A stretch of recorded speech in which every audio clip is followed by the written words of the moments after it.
Joey motherfucking Diaz.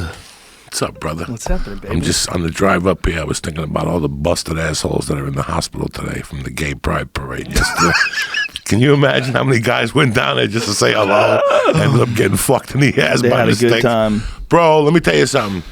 That was one of the biggest turnouts. My friend went and he said he had a fucking blast. One of my gorilla buddies said he had a blast. Blast. Gay people are great in fucking New York, all over. Everywhere. Everywhere. They're celebrating. They can be free. I loved they can it. be who I they loved are. it. But anybody who's got a problem with that is crazy. But on the dark side, let's talk about the facts here. A couple confused little young white dudes went down there yesterday. Sure, I'll go have a drink. Ugh. Yeah, some guys who just wanted to be an ally to the gay folks. I just want, I'm not gay, but I am your ally. Next thing you know, old Jed's a millionaire. What's up, brother? That's what guys have to remember. Gay dudes are dudes. They all same rules apply. All same rules of scumbaggery that apply to men apply to gay men. Yeah, there's like three types of gay guys. There's gay guys that aren't interested. Yeah. There's gay guys that are semi-interested, and there are gay guys that live to convert you. It hurts my feelings as a 51-year-old man that that's still a big deal, that anyone cares at all. It really does. It does. It hurts my feelings because I thought that by the time I was a fucking middle-aged 51-year-old father, that we'd be done with that. People wouldn't care if other people were gay. Like, whoa. Of all this shit to worry about, of all the shit in the world to worry about, you worrying about guys who like guys? Like, what do you give a fuck? And they always go biblical. They always go biblical. Like, it's always, if God wanted that, it'd be in the Bible. Oh, that shit drives me crazy. Where I lived in my old house in North Hollywood, there was a gay couple across the street, two dudes. One was a pilot for a major airline, and he was in the process, and the other guy got fired from Target for being a transgender. This goes back to 2010. And they had cats. And you know me, dog. I talked to the guys about cats. There was an old guy down the block that would come over and talk to him like you can't talk to him. Old white dude, like you can't talk to them. You can't encourage that in that neighborhood. I don't want two more of those fucking assholes moving here. And I go, they're out here feeding fucking homeless cats. What's the... You know what I'm saying? Right. To this day, whenever I go to my old neighborhood and I see him outside, I pull over, I talk to them, say hello. They're just two sweet people trying to be fucking... Just being who they are. Trying to be who the fuck they are. And we make jokes. Hey, I make jokes for the whole thing. But at the end of the day, I learned the hard way. And I talked about it on stage the other night. You were there. When I said that my daughter invited me to a party, that she went to school with a kid and his parents are transgender, and I felt kind of weird, and I went. And on the way out, I looked at the kid. I seen 60 transgender people. They come from a community. Yeah. And I saw this little kid smiling, and I go, I'm adopted. That kid's adopted. Look what they're doing for that kid. They're making him a life. And I closed the door, and I went in, and like I said in the joke, I hugged the lead tranny. And now we're fucking tight. That's it. I eat the food. Nice. Yeah, it doesn't matter. It doesn't matter. The only time it matters with me is with sports. Just stop with that. Just stop with that, and we're going to be fine. But look, there's some statistic. See if this is true. That someone sent me that out of the 14 states that allow high school kids to compete as the gender that they identify with, rather than their biological gender, in those 14 states, transgender students are just dominating. Transgender male to female, they're just dominating. They're winning everything. It's crazy. I know you have problems with the boxer. But I have problems with all of the sports, all of it. When it comes to like power sports, like I'm not sure they've done the work here. I don't like this idea that they use the excuse of outliers, and the outliers are there's some like super athletes, right? Like you can get a regular girl who weighs 145 pounds, or you can get, a Ronda Rousey who weighs 145 pounds. There's extreme athletes there's people that are different, right? Like Serena Williams is clearly a different level of athlete than a regular person, right? A regular girl who's like her weight, she's just superior. And I think that is what you see with some of these transgender athletes that come over to become women. They say, well, they're no different than like an Ann Wolfe, who was like a superior athlete, female boxer. You ever see Ann Wolfe knock girls out? No. Dude. She haymakers this chick with a right hand. It's like one of the most brutal one-punch knockouts you've ever seen, men or women. Perfect technique. Boom! Just waylays this girl. Timber! She falls out cold. I mean, there's not a whole lot of women other than maybe Amanda Nunes, but Amanda Nunes is doing it with them little gloves on. I wonder if she would be able to do it like that with those big gloves. I think she probably could because she hits that goddamn hard. But, you got to judge each sport by, the like we see Paulie Malignaggi goes over to bare knuckle boxing. He doesn't do that well in comparison to, say, like if somebody like a really good high level striker with knockout power with the big gloves on. Would you put, if you put Deontay Wilder in little gloves, I don't imagine anybody being able to take that. He's fucking people up at like a heavyweight with those big gloves. So it's a different thing, So who the fuck knows? But the idea is the outlier, like the if you get one superior athlete, and then you have them sort of commensurate with a transgender athlete, like a guy who was an athlete who became a woman, in his 30s, and they just identifies, goes through the surgery. But how much benefit does he take of having testosterone flow through his body for 30 plus years? We really don't know. It doesn't mean you hate transgender people. It doesn't mean you don't love everyone. It doesn't mean you don't want everyone to live their life and be whoever they want to be with total freedom. I don't think we have males compete against males for a reason, because we feel like it's more fair, even though it's not. Like, it's not more fair if I'm playing basketball against Michael Jordan. That's not fair. He's better. He's a better athlete. There's people that are just gonna be way better than you no matter what you do. Like, if I had trained all my life to be a better basketball player than Michael Jordan, it's not even physically possible, right? So there's outliers in males, but when there's so many. You have to when you see so many transgender athletes that are dominating in sports, and then when you add combat sports, which is how I got involved in this, when a woman was doing that, who was a transgender woman, just not telling anybody and saying it was a medical issue. Like, well, that's fucking crazy. We know we want to pretend that everyone's equal. We want inclusiveness, and we want peace, and we want everyone to get along. We want equality. We want gender equality. Okay, I get it. I see where you're going, but we also have to look at reality. The reality is there's fucking giant physical differences.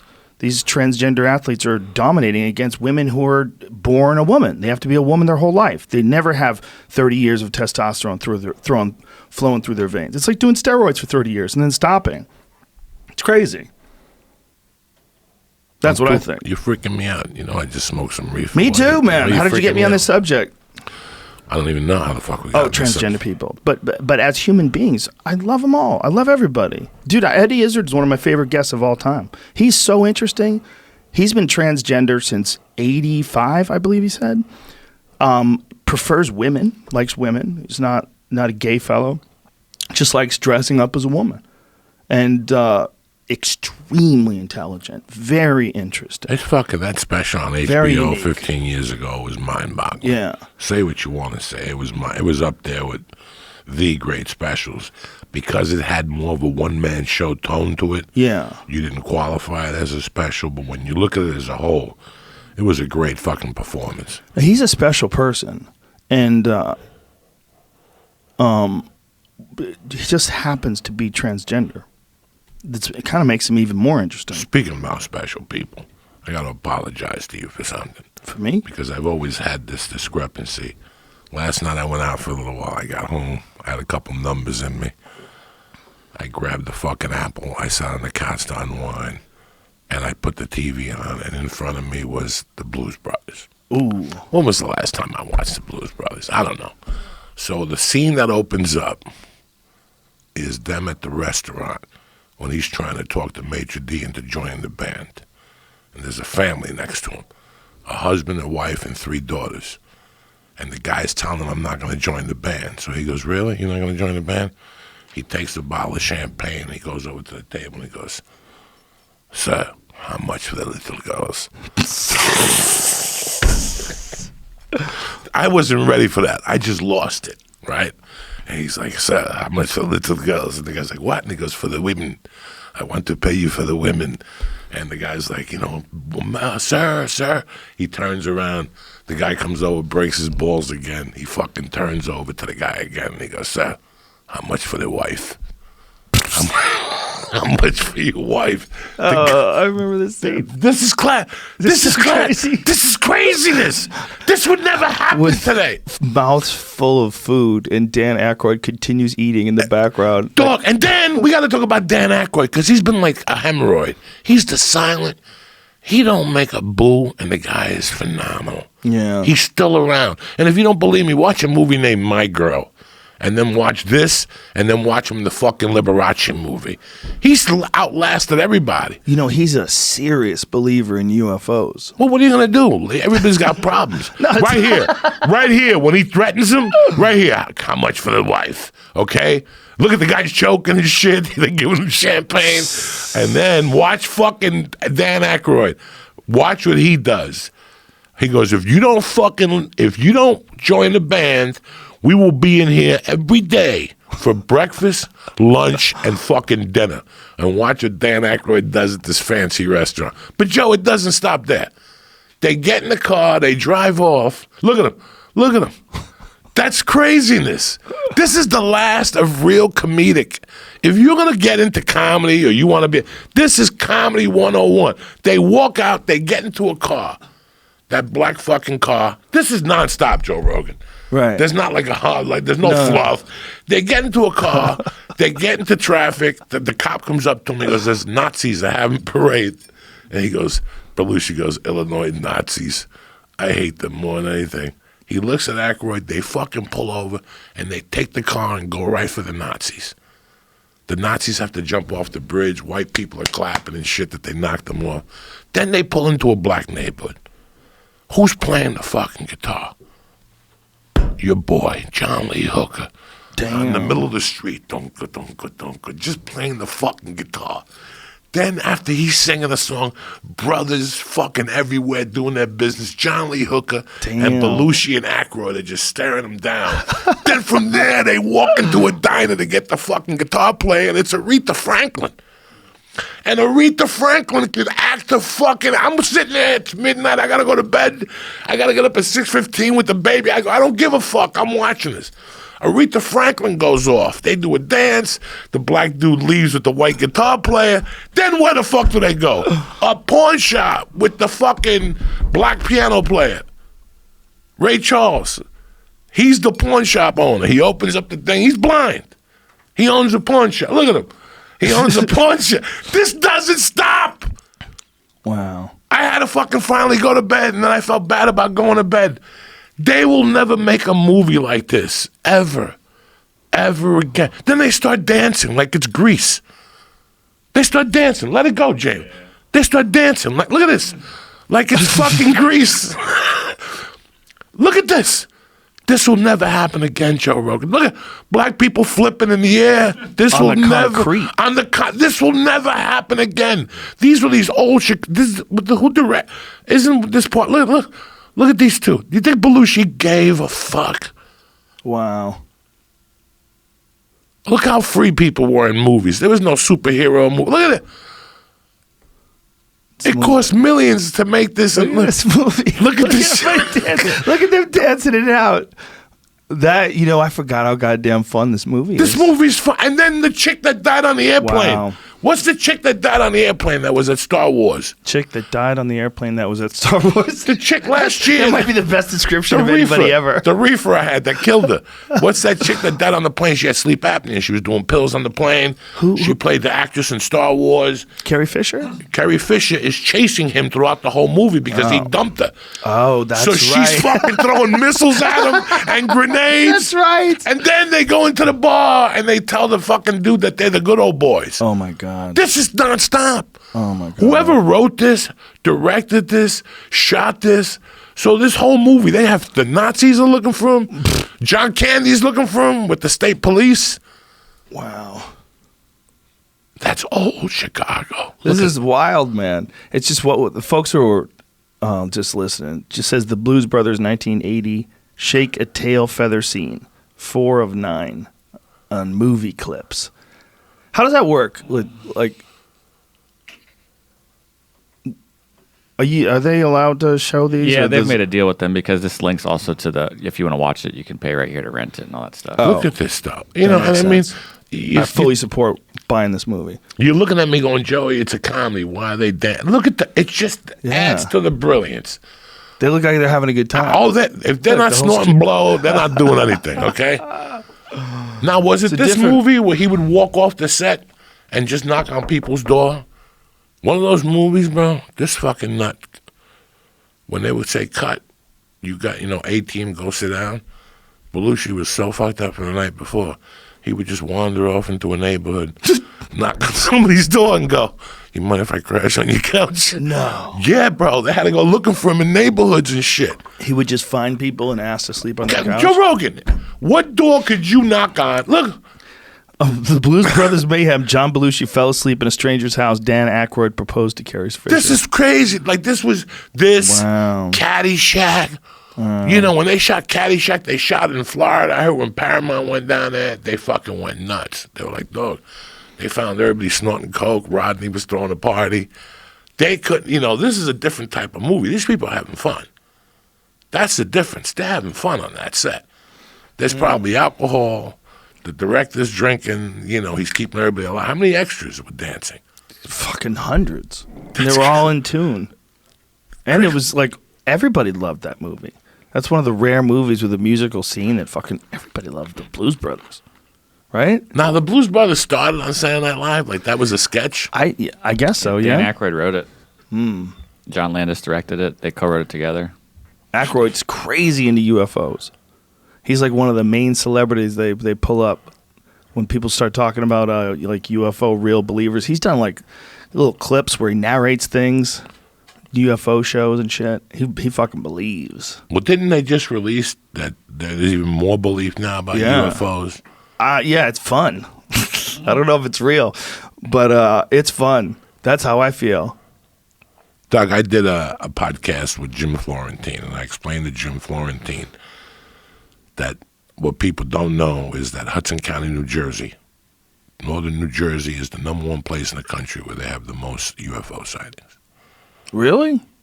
Northern New Jersey. Look it up, Jamie, if you get a minute, please, not to be rude. But isn't that like near a couple airports? No, it's closer to like like when you live in New York City and you look at the Hudson River. They say that people go on their balcony, they're drinking coffee, they're talking on the phone, and they'll see a little flying saucer go by. Really? And I know for a fact that in 1976, A little one? whatever the fuck they are, I know for a fact that in 1975 and 1976, you could check me out on this. A UFO landed in Hudson County Park. I was a kid, and the next day the feds locked off the park. They had yellow tape. They had samples. Go look it up, dog. There's a UFO. You see that's called, North Bergen is where I'm from. That's called, I forget what it's called, but it's a circular building. So they did so much coke in there in the 80s, they called it the grinder. That's what they called it because it was shaped like the Stonehenge. The Stonehenge. I have a couple friends that lived there. People that lived in that building have seen UFOs for fucking years. And if you go to YouTube, there's an actual North Hudson Park UFO. Wow. They dug up, they came out, there's a liquor store. And the liquor store guy says he's seen the lights. You heard like the organ music that they play. They landed. A couple Martians got out and took samples and got back in the thing and took off. There's a YouTube thing. There's a History Channel special about it. And I still remember being a young kid. Did you find anything, Jamie? That was what's popping up. All that stuff about that building and. Oh yeah, no. Is there anything that says a UFO landed? That's the story I'm reading right now. Is what he's saying. Yeah. And witnesses. It's not just one guy that says, "I know UFO." It's people who got knocked on the door and said, "Did you see anything at 11:10 at night?" And they said, "You know what? There were lights flashing outside." They contacted police departments to see if there was any. They went full. Then the FBI came in, circled the park. It was by the Little League field in Hudson County. But it is like you'd think it was Area 51. You'd think it was close to northern Las Vegas. The #1 place to see UFOs is northern New Jersey.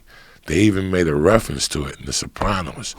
when he said something. He goes, "What are you talking about? Last week you said you seen a UFO in Hackensack." Because that's where they're at. Hackensack, Moonachie. Right. All those. You go to Moonachie, New Jersey. A lot of ugly people. A lot of people with big heads. The only good thing in Moonachie, New Jersey is fucking Segovia, Spanish restaurant. It's been there since 19 fucking Schlemensky. I don't know. But that's the only good thing about Moonachie. I think those people in Moonachie have been abducted. There you go. And they put them back as big-headed motherfuckers. I did a gig there a couple times. Oh, yeah. There used to be like a bar. There's a bar that did something in Moonachie. Was that a Bob Gonzo gig?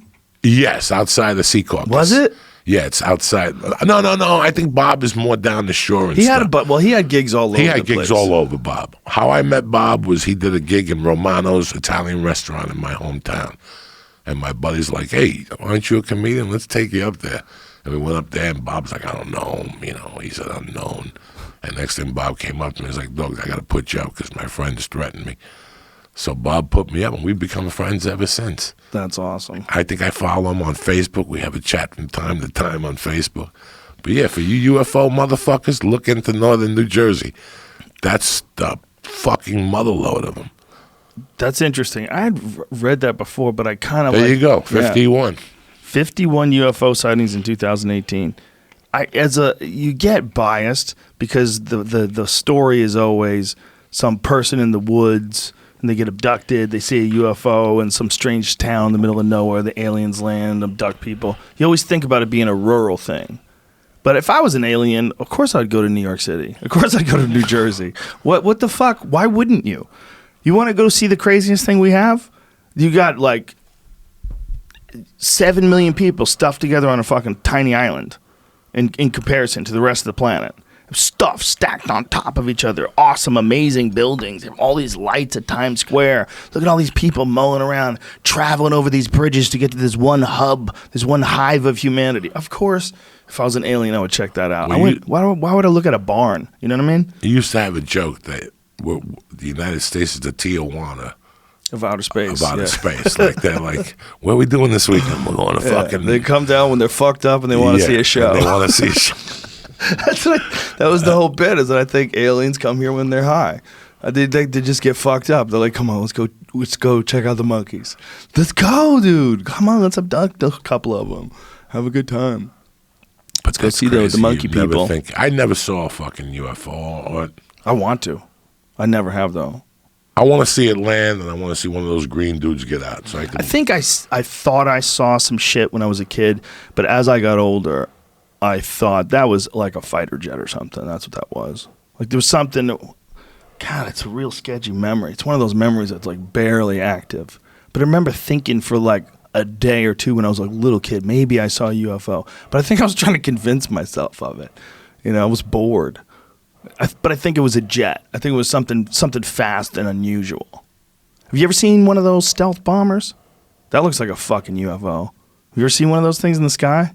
No, yes. It looks like a Star Wars Like when movie. you go to like a Blue Angels fucking thing, those planes. Yeah, they're probably... No, those are like... I think those are FA-18s. That's what I think it is. I think that's what that is. I flew in one of those. I had a bit about that too. Yeah, you got to do that. You hold on to the hand. You got to do it. You hook. You either hold on to your handle if you're steering the plane, or you hold on to your straps if you're a passenger. I was in the passenger seat, so I grabbed a hold of my straps, and you have to go like this, hoot, hoot, hoot, hoot, and you have to force blood into your brain to stay awake. That's how much G-force you're going through. It's insane. Force blood into your brain to stay awake. See, that's one of those stealth bombers. I saw one of those in the air over, I guess it's Edwards Air Force Base. Is that what the one it is? Is Edwards the one that's out near Palmdale? I think that's it. Because we used to film Fear Factor in Palmdale, and we saw that thing fly overhead like that. Look at that thing. Tell me that doesn't look like it's from another planet. When you're on the ground and you see that fly overhead, you're like, what the fuck is that? So I think that's responsible for a bunch of the things that people saw. I think it's military crafts. Can I ask you a question on that article you pulled up, the 51 sightings? What type of sightings do you have? Look at this fucking thing. What is considered a sighting? Well, the thing is, like, you just see shit. But how do you know if... What are you doing, Jim? These are the sightings. Okay, but go back to that video. Look at that thing. I mean, come on. if you're just sitting on the ground, you saw that, you're like, they're coming, the aliens are coming. That does not look like it's from this world. That thing is madness. Especially with those two guys next to him. God, it's fucking beautiful, though. Like, what an amazing design. That thing flying through, it looks like something on a keyboard. You know, it looks like a symbol on a keyboard. And it's just flying perfectly through the air. That looks like the future. I mean, that really does look like it's from another world. I would imagine, like, little blue dudes with black eyes and talking to each other in that thing. Going through fucking wormholes and shit. I mean, that's what that thing looks like. And what's the thing that they're going to have 100 years from now? Just imagine that. I just want to know what the logistics is for it to be considered a legitimate sighting. Legitimate sighting? Legitimate sighting. It just means that someone saw it. You know, you don't, like, if you're a lawyer, okay, and you see something, and then you convince yourself that what you saw was something extraordinary, and you have the feeling that you're looking at something from another world. But if it's just some drone or some military vehicle, and then you look at it, and then you convince yourself, then it becomes a bigger and bigger deal in your head. That's a problem with people. It doesn't mean that everybody that sees something is seeing that, but people are kind of full of shit. Well, let's say there's a 1-800 call Martian. Mm-hmm. All right. I see a fucking thing. I call that thing. 1-800 call Martian. Yeah, call Martian. Okay, whatever the fuck. Okay. 1-800 Martian. Right. The phone won't stop ringing. Okay, the phone won't stop ringing. It will never stop ringing. There'll be people talking to Martians. My concern is, when do they consider it credible? What does it take for it to be credible? For me, for it to be credible, I got to see the motherfucker land, get out. My take is usually military guys. When you have military fighter pilots, that's an extraordinary human. If you can be one of those guys that flies one of those B-2s, for them to trust you with that $1 billion fucking spaceship, dude, you got to be an exceptional human. There's no room for someone who's full of shit. You're going to be a top flight fighter pilot. You're going to fly around with gunfights in the sky, because that's what they do. They have gunfights in the fucking sky. Those guys are exceptional human beings. So when they see something, that's when I listen, for sure. Everybody else, I'm not that I wouldn't listen, but I don't know. You know, you might be crazy. But you might be crazy even if you're in the military. You might be crazy if you're a fighter pilot. It's 100% possible. So those fighter pilots and all those Air Force pilots that do test runs or whatever, they say that they see things? There's a bunch of sightings. Not only a bunch of sightings, there's a bunch of sightings from these really credible guys. What is this? Fleet of UFOs followed U.S. aircraft Navy pilot says. Yeah, May 29th. This is what I'm talking about. See, these guys that are talking about these things, these aren't guys with histories of embellishing things. They have this, whatever that is. Is that radar? What are they looking at? Is that infrared? Like, what is that screen that they're looking for? Does it say what kind of image it is? Because it's like a weird look. It's not like a photograph, right? It's like a weird computer image. Because it's detecting it, right, with some piece of equipment, right? Isn't it? Like tracking it on radar or something like that? I know what you're saying, because I feel like I've heard that description of it too, but this article just says it's video of 2 aerial encounters. That's tremendous. But that video doesn't look very clear. Why isn't it clear? My phone does a better job than that shit. They don't have very good cameras on those. Cameras, they have good cameras. I mean, they don't have good ones, but like in order to catch movement at that high speed up there, yada, yada, all that stuff. Oh, so it would require some exceptional gear. I think. And it could have also been at night. I don't know what time of day it was. So convenient. So convenient that they never have a clear picture. That drives me fucking crazy. It drives me fucking crazy, because if it is real, I want it to be real. Honestly. I really do. But when I look at it, I go, God damn, so many people are so crazy and so many people are so full of shit. You personally believe, and so do I, dun, dun, dun. that there's other galaxies out there. There has to be. Well, there are definitely other galaxies, other civilizations. Other civilizations. Yeah. Some form somewhere. Out of the 9 planets, there's got to be there was something. I don't know what. I'm not going to sit here and tell you what they're called or whatever, but there has to be something. At this point, you have to believe that. The universe is too big. It's just too big to discount, to say, nope, I doubt it. Like, that's so crazy to say. Just because we haven't seen it yet, it's so big. There's the explanation of what he caught and what He said that though tracking equipment, radar, and infrared cameras on his aircraft detected UFOs both times, he was unable to capture them on his helmet camera. Okay. So maybe he couldn't look at it, get it in good vision or whatever. I don't Maybe. know. Yeah. Yeah. Or that's a good reason why he. I would imagine as fast as those goddamn things are going, it must be really hard to get a See what camera he to be able just to says constantly there? focus in and out. And That's interesting. He says that Lieutenant Ryan Grimes, Graves, whatever, a squadron of UFOs followed his Navy strike group up and down the eastern coast of the U.S. for months. That's, I'm telling you, that little fucking. I read something about the Hudson River, that all those people that live across the Hudson River, whether on the Weehawken and Edgewater side or the west side of Manhattan, those are where the people on their balconies see all that shit. look at this shit. We did have issues with them when we went to the Middle East, Lieutenant Graves said. Imagine them following the war. Imagine if they were aliens and they came down to follow the war. So they see the war going on in Iraq, How crazy is that? Afghanistan. They come down and they're checking it out. Just to go on the cynical side of this, they're not necessarily saying they are an alien ship. They're saying it's a UFO, so it's something they're not sure of. What if course. it's some sort of awesome drone that some Middle Eastern company has and it can just follow shit or Possible. move faster or something? Who Sure. knows? I don't know. That would be the more likely Yeah, explanation, I guess. right? Terrestrial would be more likely that someone has advanced shit. We know they have advanced shit. I mean, we know they have incredible drones. You know, I mean, the stuff that they can do. So I heard they got drones. That Green Berets or SEALs, you put razor blades on them, and they slit your fucking throat when you're driving. Whoa. That's how good the technology is on those drones. Jesus Christ. I wouldn't be shocked if they could do all kinds of things that You we could can't be expect. standing there, and they could take the drone to just come down, and fucking they put razor blades on them or some shit. Well, you could totally see someone having a small drone, like a small thing, like the size of a cheeseburger, that has poison in it, and you just slam it into somebody. I could see that. But you're seeing, when you're seeing stuff that's flying around the sky, most likely is made by a person, because people make stuff, and people know how to make stuff that flies around the sky. But then when you get to shit that like defies physics, like some of the things these fighter pilots see, that's when you got to go, wait a minute.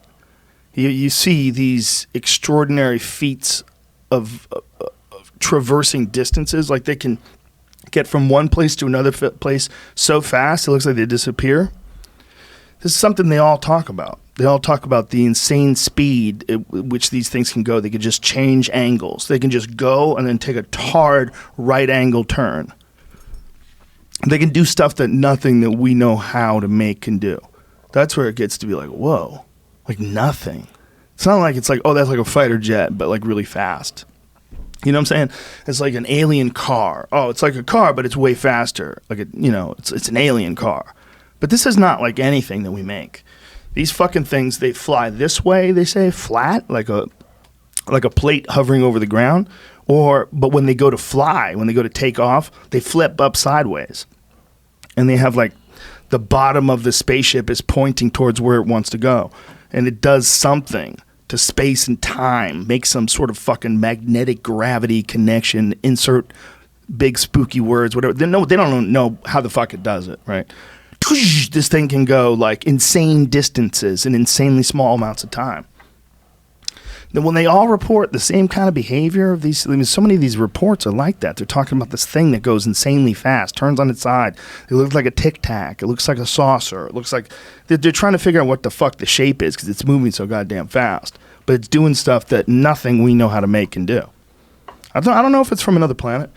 It might be from here, but it's exciting. It's exciting shit. I want it to be from another planet.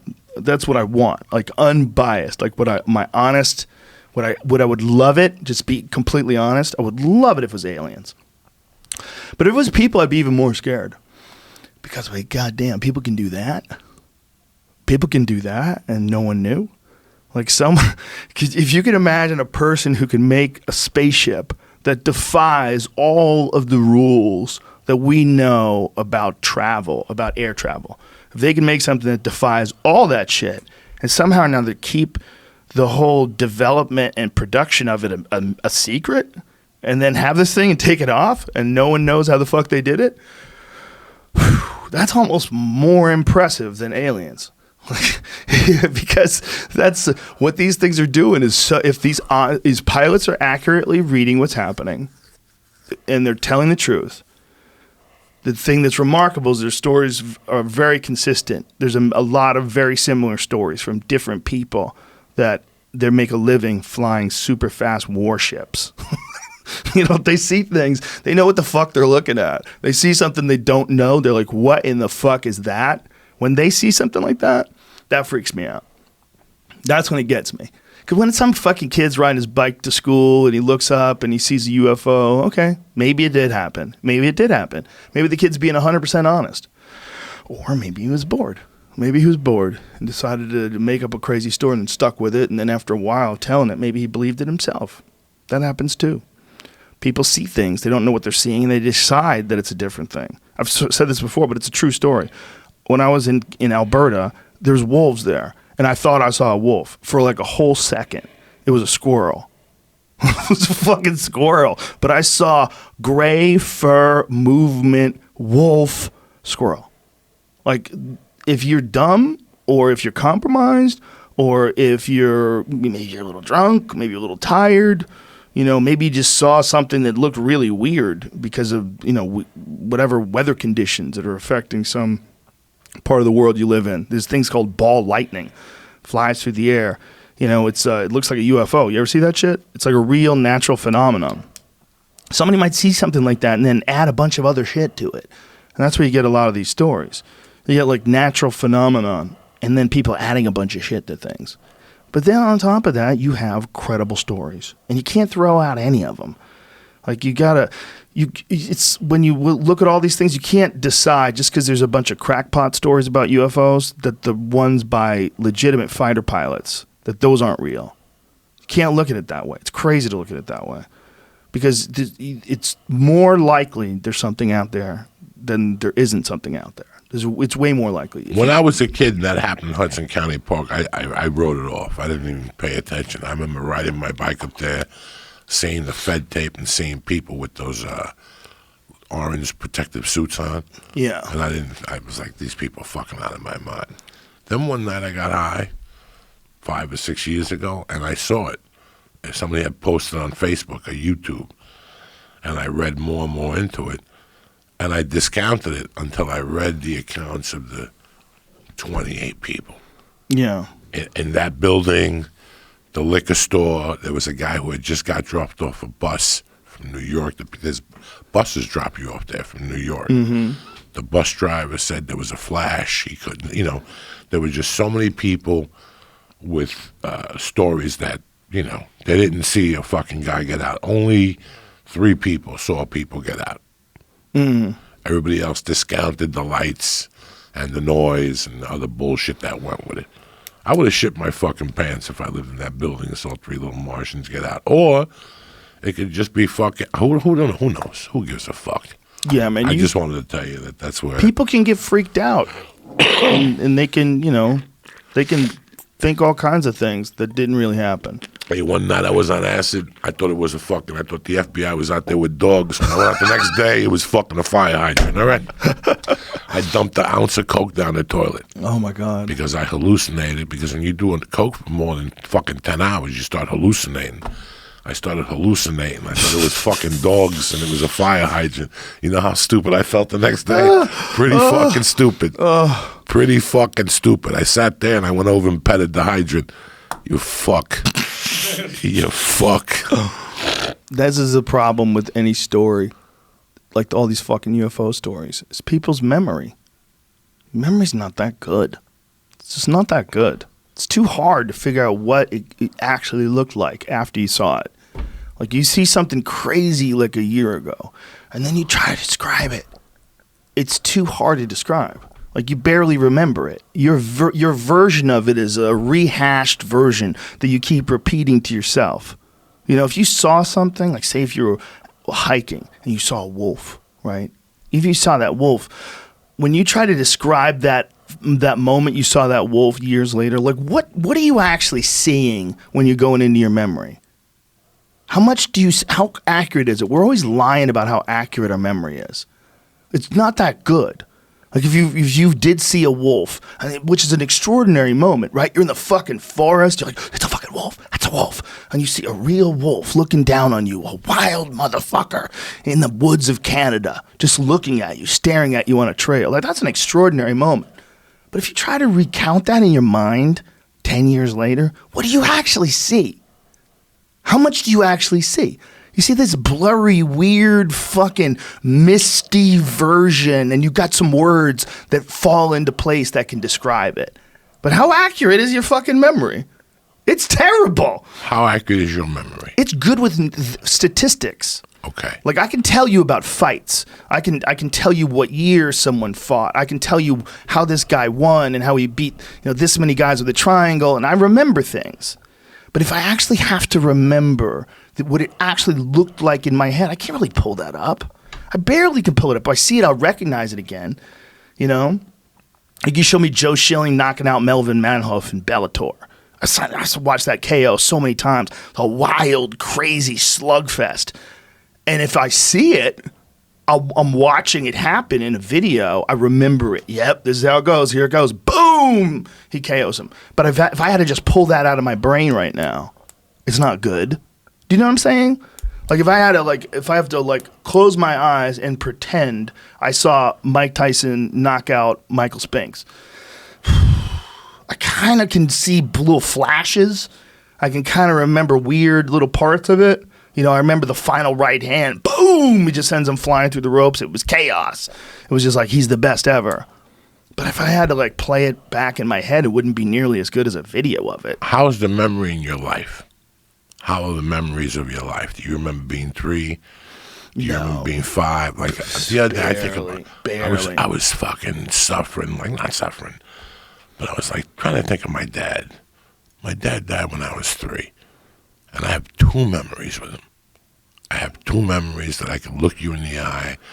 I don't remember what he was wearing or what shoes he was wearing, but I still remember driving from the Lincoln Tunnel from New York to Jersey, and him put me on my lap, no seatbelt, and me holding on to the steering wheel. Wow. And I still remember him and my mom having a discussion and him taking me with him.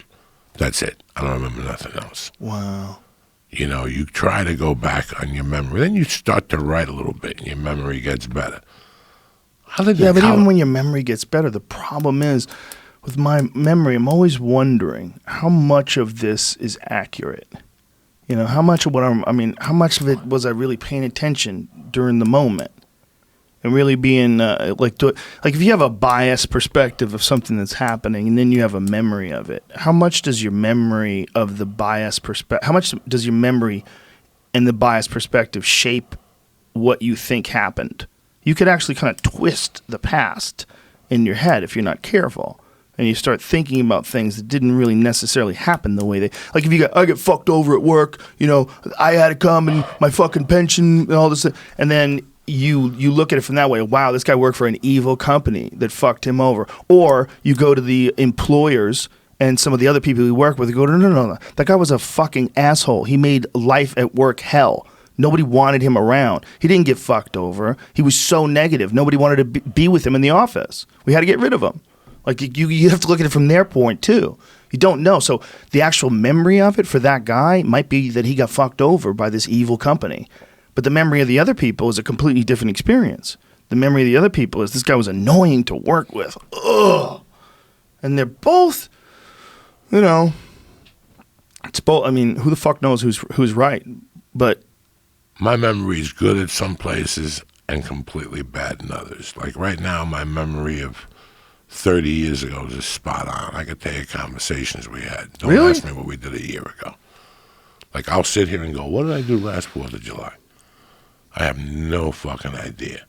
But I went home. When I went home for 3 weeks, I went to dinner with a friend of mine, and on the way back, I had him in tears, telling him about the night his arm got broke. He looked me legitimately in the face, and he goes, Joey, I forgot I broke my arm. It's amazing you remember. How the fuck do you remember? And I go, dog, it was one of the best nights of my life. I never laughed so hard. He drove his car at my friend. You know how people go Hong Kong and they drive at you? Yes. He didn't stop in time. And he tapped my friend. My friend went down, who's hilarious as it is. He got up. He went to take a swing at this guy, and the guy put his arm up. And when he hit, he broke his arm with the punch by absorbing the punch. And he had to wear a cast, and we tortured him, and my friend kept threatening to sue him. And it was just when I was telling him this, his face was red. He had to take his napkin down, and he was banging the table. He goes, Cokes, I just remembered the broken fucking arm. I didn't, he's my age. He goes, I forgot all about my broken fucking arm. Before you came in, Jamie and I were talking about Achilles tendons. And I remember the time pulling a hamstring, like having to go to the hospital when I was 15 and having the fucking doctor do something, and it was bruised. Blood was running from my ass to the top of my leg. It was fucking horrible. I just ripped the hamstring. We were talking about, just that, And then there's a theory that there's times like you go back to Newark, like I don't know if there's a fight. Are you going to Newark, that fight? No, I'm not working that one. But let's pretend you went back to Newark and you went to see where your grandpa lived and you saw a corner store that was still there. This is interesting. And you go into that corner store and maybe you get a bag of Wise potato chips. Maybe you get a bun that you went there and got. They say by tasting that bun, and it takes you back. It opens up all those fucking memories. Why eating something from the area? Something. It's like sometimes a song will trigger something. Right. Fucking songs really trigger you. For sure. That's why it's important sometimes when you watch a movie or a TV show to have a soundtrack. Because we have a soundtrack. We all have a soundtrack of our lives. A couple of years ago, I was on a podcast and we were talking about something Bon Jovi, and you were like, I remember giving some chick a stab and listening to Bon Jovi, something like that. You know what I'm saying? Like, you'll even say it. I fucked Mary Lou Smith in the ass listening to this song. Jesus. It brings you back. It just brings you back. But they say that. That's funny. Your examples of bring it back. Yeah, it was me and my best friends. We were by the lake. No. No. Banging some. That's what you. And in the listen, ass. most guys will hear a song. They'll be by themselves. They'll be by with your wife and your kids. Yeah. You'll hear "Never Say Goodbye to Bon Jovi," and you'll think of the night that drunk midget chick sucked your dick behind the church, and you never told nobody. It just comes back. It comes back to haunt you for a minute. Like shit like that always go, that was a song I got sentenced in prison to. Like, whatever. I don't fucking know. Like, when I got locked up, the big album was Appetite for Destruction. When I got locked up, the big albums for regular people were Appetite for Destruction. For the brothers, it was Don't Be Cruel by Bobby Brown. That album he made solo when he split from New Edition. So every time I hear Don't Be Cruel, the other one, every time I hear, especially that fucking Mr. Brownstone, every time I hear Mr. Brownstone, I want to crash the car because all the bikers would shoot heroin to that song. You know what I'm saying? Like, it's time for Mr. Brownstone. That's all they would talk about. So every time I hear those two albums, I fucking think about being locked up. And what's on ever since Guns N' Roses went on tour, that's all you hear on the radio now. Put the radio on for 5 minutes. Every day you'll hear November Rain, Welcome to the Jungle, because that's it. That's it. Right. Every time I hear those jams, I think about that stupidity. That's funny. Welcome to the Jungle was mine. But there's a lot of people who will say to you, like, I used to make love to my girlfriend listening to that album, whatever. But there's some people who are animals and say, Yeah, the truth. I used to get my dick sucked listening to that when I was 14. Yeah, music, more than anything, is like an imprint of the time of your life when you saw it. Like, if you go back and think about, like, for me, it was Stripes with Bill Murray. I think I had to be a teenager. What year did Stripes come out? What year was that? 81. Perfect. So I was 14 years old. I was in ninth grade. I was a freshman in high school. So that, when I think about that movie, like, that was the epic movie of our time when I was a kid. It was like, I think about that time of the year, or that time of my life. You think about who you were. You know, it brings you back to a weird place. Like it helps, it enhances the memory. Fucking tremendous. That was a great movie, man. Dog, when he that was asked, such a funny movie. Think about the line when he asked the fat dude why he joined the service, and the guy goes, "I want to lose a couple pounds." Look at him. Look at John Candy. John Candy was amazing. Amazing in this. It's a fucking great movie, man. It was just so good at the time. You know, it just you had a smile on your face through the whole movie. Like even the moments of the movie that weren't like hilarious when they're setting things up, it was so well done. You just smiled all the time. Are you guys looking at this cast? You got the guy from Beverly Hills Cop. You got Zito from Miami Vice. You got fucking Harold Ramis, who was a blessing in my life. He legitimized me when I did his movie. The movie was terrible, but he was phenomenal comedy-wise. That's awesome. I don't know what this brother went on to do, but you know, this is fucking great But look at Bill Murray. I know, man. This is the height of Bill Murray. Now, you guys got to remember, we were just talking about another great movie a couple minutes ago. Didn't these both come out the same year? Did they? Yeah, 81, 80. This is the shit we were going through. Yeah. This is why we talk about movies and music. It's not that we're old men fucking being nostalgic. I'm telling you the truth. Mm-hmm. They were making great movies at this time. There was a few great movies. A few? There was a few, yeah. I mean, quite a few, I should say. This, Planes, Trains, and Automobiles, when did that come out? 83, 82, 84? You know, you got it. The comedy lessons we were getting those years, 87. Well, let's think of this, like just cinematically. Like, what year did The Godfather come out? 73. 73. 72. Exorcist, 73. The Mechanic, 73. It was just too much. Just those three movies right there. The Godfather, The Mechanic, and The Exorcist. Yeah. And if you look at who was up for an Academy Award in 73, you'll fucking die. You'll die. You'll go, how the fuck can they pick a winner there? It's also, imagine the stark contrast between that and 53. Like 1953, the movies were kind of corny, you know? Even if they were good, they were kind of corny, you know? And if you go any earlier than that, like, you ever try to watch King Kong? You ever watch? I watched it with my kids, and wife wasn't home, and they were scared. They're like, I don't want to watch a scary movie. I go, we're going to laugh at a silly, scary movie. And they're like, really? I go, you got to trust me. This movie was from so long ago that what they thought is scary, you're going to think is silly. And they're like, are you serious? Because they go, okay, but if we get too scared, just shut it off, right? I go, I'll definitely shut it off. They were like, I think 7 and 5 at the time. This fucking movie, it's so fake looking. When the gorilla comes out, they thought it was hilarious. And then because we talked about it being funny, then they were just laughing hysterically and cracking all these jokes about what that thing looked like. That it looked like, my youngest daughter said it looked like someone was moving poop around. That it looked like just like it was made out of poop. Because it's all clay. It looks so dumb. But, you know, back then, that was as good as it got. Well, look at the new Godzilla. The new Godzilla is god-awful. People leaving with a fucking headache. Are they? Yeah. Look at the old Godzilla. It's a comedy. It is? Oh, my God. You see those poor little Japanese people? Look at this, though. And yeah, look how fake this looks. But this must have been huge back then. Look at these guys like, yeah, buddy, you're not in a plane. It's like so fake looking. You know, like these guys flying around.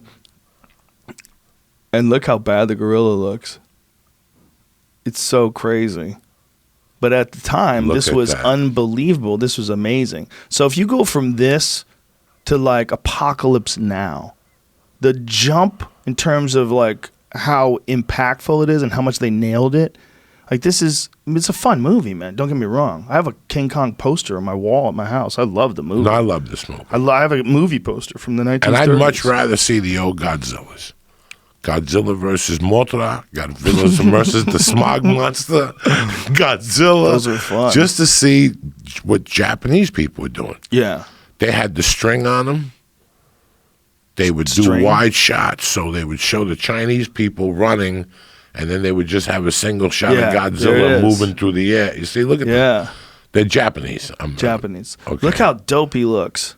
Like, even when it's lit up, that is fucking fun, man. That's fun. Look, he's going through the fucking electric. Godzilla doesn't give a fuck. They're shooting him. Fuck you. Yeah. See, now they can't show you a behind shot of the Japanese shooting Godzilla because there's really no God. They just shoot into a wall. It's completely separate. This is like a real clay model. If you look at it, he's really not 60 feet. It's maybe fucking 8 inches or something. No, this is not a model. These are men in suits. This is the difference between King Kong and No Godzilla. shit. Yes, Okay. these are men in suits.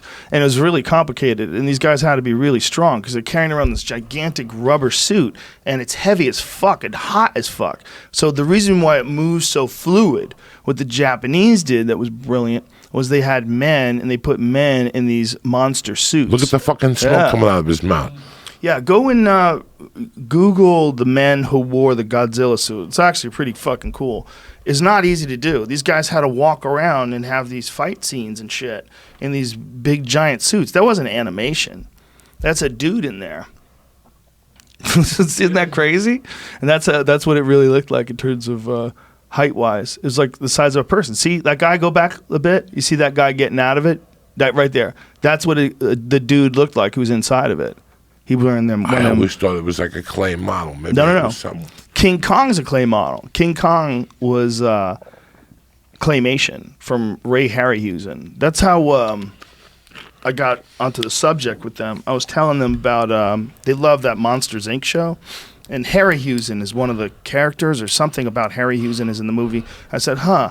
I go, do you guys know who that is? And they go, no. I said, that is the guy who, of course they didn't know who it is. What the fuck am I talking about? But I said, that's the guy who was one of the original monster animators for movies like King Kong. He did all that claymation stuff. And back then, I mean, that was the state of the art. You got to think, it's 1930 something. I was like, King Kong was what, 33? Yeah. 33. 33. When was Godzilla? That was later. That was post World War II. 54. Yeah. See, What is it? I'm sorry. 54. 54. It's Jesus. post World War II was Godzilla. Godzilla was after I shouldn't say we. Somebody from the United States dropped bombs on Hiroshima and Nagasaki when they used nuclear weapons. The idea was that, and all the nuclear tests that they had done in the water, there was no real understanding of what the fuck was going to happen. And so the science fiction version of that would be that all that radiation would create some super monster. Fucking brilliant. Yeah, man, the Japanese Brilliant. were... No, I got to give it to them. They were dealing with radiation poisoning and death on an unbelievable scale. I mean, hundreds of thousands of people wiped out instantly from atomic bombs. I mean, and so just the sheer force of the power of those things, you couldn't even imagine that there could be anything that could do that. Just one thing that falls out of an airplane that can do that. Well, what else can it do? You know, well, what happens if it gets in the water? How's this shit going to affect fish? How's it going to affect, who knows? So the science fiction version was always awesome. It was like a Godzilla would come. That's what the new one's about too, right? The new one is the same kind of thing, like a dinosaur got zapped and... No, I believe the new one was all the other dinosaurs came back and they had to reawaken Godzilla because he's the only thing that can fight him. Oh, God. Oh, God. Yeah, So it's a superhero monster movie? He's a superhero? Godzilla's a superhero They had to now? bring him back. He's a good guy in this one. Oh, no, he's not a good guy. So at the end of the last one, everyone complained because there's like this weird winky scene where like Godzilla and the main guy like looked at each other in the eye and we're like, same team, bro. You know the real Godzilla is, man? The real Godzilla is Cersei's... not Cersei. What the fuck's her name? The dragon. Mother of Dragon's dragon in the Game of Thrones that fucked up that city at the end. Like that's what a real horrific idea of a fire-breathing lizard. But Godzilla was always adorable. Didn't really go after people. Even the early Supermans, the first like 6 episodes, you could see the string. Really? Check it out. That's hilarious. The black and white. The pilot. Maybe the pilot in the first 3 episodes, so they figured out how he could do it. You could see a string. The Godzilla story is a weird story, right? Because it's not like Godzilla goes on a killing spree. He just goes through Tokyo and just starts lighting every building on fire. He doesn't do that. He's almost like a good guy lizard. And then the new movie, it's more accentuated then. So he has to help us. And Mothra was the fucking bird. Mothra was a moth. Mothra was a moth. Yeah. And what was the smog monster? You got Rodan, his ultimate That's right, nemesis. Rodan. Rodan was the ultimate was awesome. nemesis? Yes, What yes, did yes. Rodan look like? I'm trying to remember, like wings and shit, right? Didn't Rodan have wings? You gotta get high and watch all these. Yeah, it's like the Yeah, you gotta get high and Let me see watch what these Rodan guys. looked like. This is crazy, this shit. Oh, that's right. Rodan could fly. Look at Rodan that one could with fly. the blue sky below the him. 3. Oh, there's a 3-headed one? Yeah. But this is new monsters, right? Oh, these are the new ones? These are the new Get ones. the fuck out of here with this new shit. Give me the blue sky right there. With that, yeah, right there. Yeah, it's like a drawing. Oh, that's kind of TV show-ish. Was a smog monster had laser beams coming out of his fucking eyes like Medusa. Yes, he did. Yes, Did he he? did. One of them had fucking laser beams. Did he really? What's like that? Oh my God, the it's a 3-headed one. thing. What was that called again? It's right here. Hold on. I forgot about that 3-headed thing. King Ghidorah. Or, I don't know how to say that. Oh, Ghidorah. Mothra, Rodan, It was Ghidorah, Ghidorah. right? Yeah. Just pull up a video of Godzilla versus Ghidorah. It was so silly, but man, when we were little kids and the shit was You would on lose your Saturday mind. night, Lose or your Saturday fucking morning. mind. Yeah, Lose your mind. I used to love this it shit. was the best. When you found out Godzilla was going to be on TV, you were so pumped. That's just from the actual new movie. It's Oh, on- there's a new movie with Ghidorah? This one's out. No, this movie's out right now. It is? The Godzilla King of the Monsters. Yeah, that's And, why he's and brought it Ghidorah's up. in this? Yeah, all 3 of these are. Let me see these bitches. Whoa. Special effects today is a No, lot today better. is. No, look at this. Holy Yeah. shit, this Yeah, is amazing. This is crazy. Oh my God. Dude, the special effects they can do today are insane. So we're looking at, it says King Ghidorah, King Ghidorah. Oh my God. Dude, the fucking special effects are insane. There's Mothra. Wow. Is this supposed to be a good movie, though? The things with these movies is, and I really hate to say this, how come they can't do both? How come they can't have an amazing special of 40% on Rotten Tomatoes? Yeah. How come they can't have amazing special effects and a fucking killer story? No. Why can't they do that? Avatar was.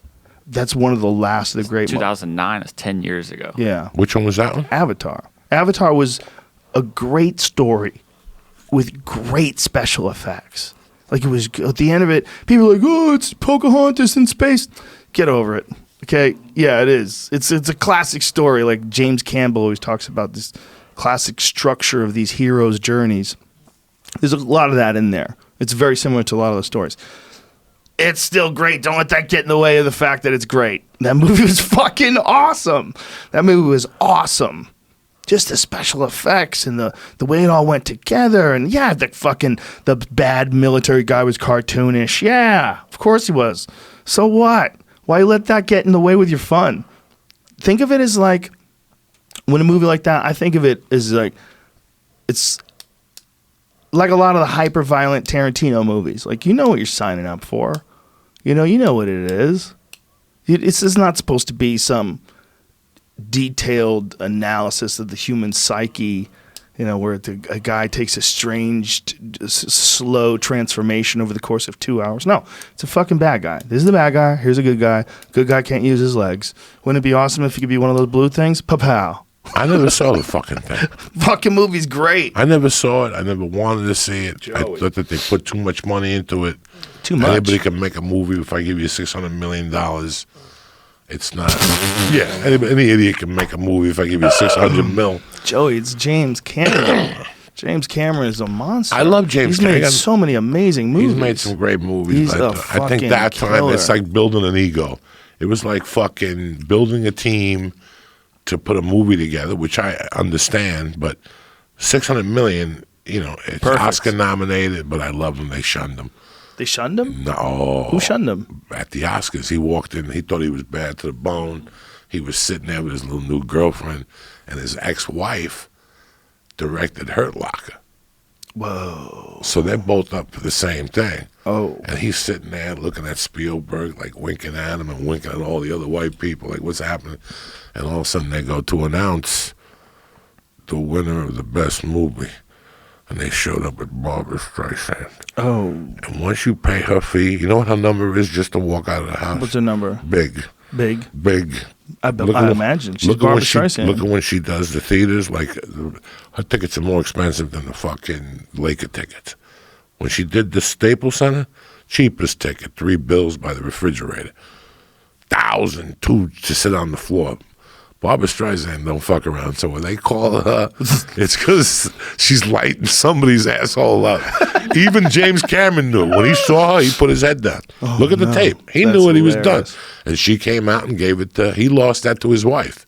Hurt Locker, though, was like a culturally significant movie at the time of a war that was super well done. There was no bullshit in that movie. Like, that is a good fucking movie. Hurt Locker is one of those movies at the end of it, you go, Jesus. Speaking of Hurt Locker, did you see what happened in New Jersey yesterday? What happened? ICE went to New Jersey to go into some Jewish place, and Jews got together and held hands, and 36 of them got arrested. I've always said those Jersey Jews don't fuck around, dog. East Coast Jews. All of them. Jersey, New York, Brooklyn. They held hands and went up against ICE. Good for them. Little young kids, they don't fuck around, those Jerseys. I was telling Lee last night, I go, Lee, you know they sell one-neck braces in Jersey? And they do across the country. Because there's a lot of Jews in Jersey that just wear neck braces. Did you know that? Why? Because then they're under lawsuit. Oh. Like when I grew so they just get hurt all the time. Every time I go to the Meadowlands, there'd be 8 guys with neck braces on at the Meadowlands. And I asked around, what goes on? You don't know what that is? They have somebody under paper. They have a court case going. Oh, that's so funny. So they got to wear fucking neck braces. So they call them the Jewish gold chains in Jersey. You didn't know that, dog? They call a neck brace a Jewish gold chain. So racist. Like when you go get a fucking neck brace, you have to back order them in Jersey. Like they fucking. But Jewish folks are interesting in that it's a religion and a race. It's a religion. It's like a both, right? Kind of, because a lot like Ari's Jewish, but Ari's not religious anymore at all. No, he went over and did the whole fucking thing. But he's Jewish. Yeah, he's Jewish. Yeah, it's a different animal. There's a lot of Jewish atheists. You're like, how the fuck? How can you do that? How does that work? They just do it. They identify with that tribe. It's part of a tribe. It's like a tribe, right? Like a tribe and a religion and a race. It's like 3 things. Dog, when I was a kid, I knew a Jersey Jew. He was an attorney. His name was Cozy. This motherfucker didn't even smile. Wow. People were going to him because they called him guaranteed 30. Like he would get you 30,000 for anything. Like people would cut their thumb and just go down there. 30 G's. 30 G's. And then you take an advance from, you get hurt and you take an advance from Coz. Let me get 10 G's. When we were in Brooklyn last time, when we were going to Peter Luger's, and so we drove through these Hasidic neighborhoods and these, what are the ones like Ari? There's Orthodox Jews. Like there's a big community of Orthodox Jews. But in New York and Brooklyn particularly, and Ari was explaining how they don't leave this community. This is where they stay. These are all their people. They don't give a fuck about what's happening in the outside world. I'm like, wow. And you just see this interesting subculture it's one of the more cool things about New York is you get to be in that that's like a genuine, even though they're isolated, they have their own neighborhood. It's a genuine melting pot in that regard. Like you can go to a Chinatown, like a real Chinatown. You go to Chinatown in New York City, that's a different animal, man. I mean, you might as well be in some part of Asia. Fucking Wohop is a tremendous restaurant. What's the name of it? Wohop. Where's that? It's in Mott Street, and it's open 24 hours. Oh, yeah. Jamie, if you get a minute, they got real 24-hour joints in New York. Just put the fucking menu up from Wohop. When I was in New York shooting that movie, dog, one night I was starving. I got stoned, and at 1:30, I go, I can't do it. I called Wohop. I go, what time you open till? They go, we're open. I hung up the phone. I went on Uber. It was a $10 cab ride. And I go, I'm going to go to Wohop. And I chickened out Joe Rogan. I go, I got a heart attack. Who goes to Wohop at 2 in the morning? You'll get a heart attack. All that sodium will fucking kill me at 2 in the morning. I'll be up for 2 days. We often went to Chinatown after playing pool because it was like the best thing that was, back in my early stand-up days when I didn't have obligations.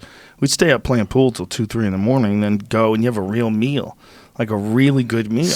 I think I'd have a heart attack now. Yeah, it's a big-ass meal at night with egg rolls and steak on a stick and fucking... Yeah. And just the pork fried rice alone will set you off. Was there even Diet Coke back then? When did Diet Coke get invented? No, there's always been... We always had Fresca. Long time. Yeah, we always had Fresca. When we were kids, Tab. my mother Remember had Fresca Tab? and Tab. I drank Tab. My mother had Tab. People got super sad when Tab went away. I remember, like, people would be all bummed out. Like, well, I love Tab. But Tab was a girl's drink. Tab. Oh, hold on. That was a girl's drink. Yeah, Tab, Fresca. Fresca was more of a girl's drink. But Tab was a girl's drink because it had a pink can. Didn't Tab have like a pink can? Yes, It yes. says 1982. That's when Tab went away? No, Diet Coke. Oh, wow. I thought it was older than that. Me too. Yeah. I still remember in 85 when they changed the recipe. That was 85 and motherfuckers went nuts. They went crazy. Yeah, they really did. They went crazy. New Coke. Like, what? You're on Coke. Why would you fuck with the taste of the best soda of all time? Coca-Cola is the best tasting soda of all time. I mean, there's other stuff that's really good. Like root beer is really good. It's interesting. But there's a reason why that shit sold 1 billion fucking trillion gallons over the past. So Tab had saccharin in it and led to bladder cancer in rats. People found that out, and then it popularity declined exactly when Diet Coke came out in 1982. Oh, they got set up. Put on your pink, your pink tinfoil. Let me see a picture of it. What did the Tab can look like? Yeah, you're right. Pink. Was it pink? I'm trying to remember. See, again, memories. Okay. Like I was talking about. I know that registers with me, okay? I know that makes sense. Yeah, that's what Tab looked like. That makes sense. But that looks like it was a Coca-Cola company also. Yeah. So I think Coca-Cola discontinued Tab, put more fucking cancer in it, and sold it as Diet Coke. What I was going to say is I could never draw that. Like if you asked me to draw what a Tab can looked like. I wouldn't be able to do it. I knew it was in that realm of that red, but it wasn't Coca-Cola red. But that's what I'm talking about with memory. You know, memory is a weird thing. It's very weird because my memory with numbers is pretty good. I remember a lot of important dates and times and things and statistics. I can remember a lot of statistics. And I remember a lot of fights. Like I could pretty much tell you what the outcome was. But how much do I remember of seeing it? How much can I pull up and watch again? How accurate is that? I don't know. Like I was more of a sporting guy when I was growing up. And yesterday I was on a plane and they had the DirecTV on there. And they were showing the best 10. I was looking at the iPad anyway. I was watching something on the iPad, but that screen was on and they were showing the best 10 football plays.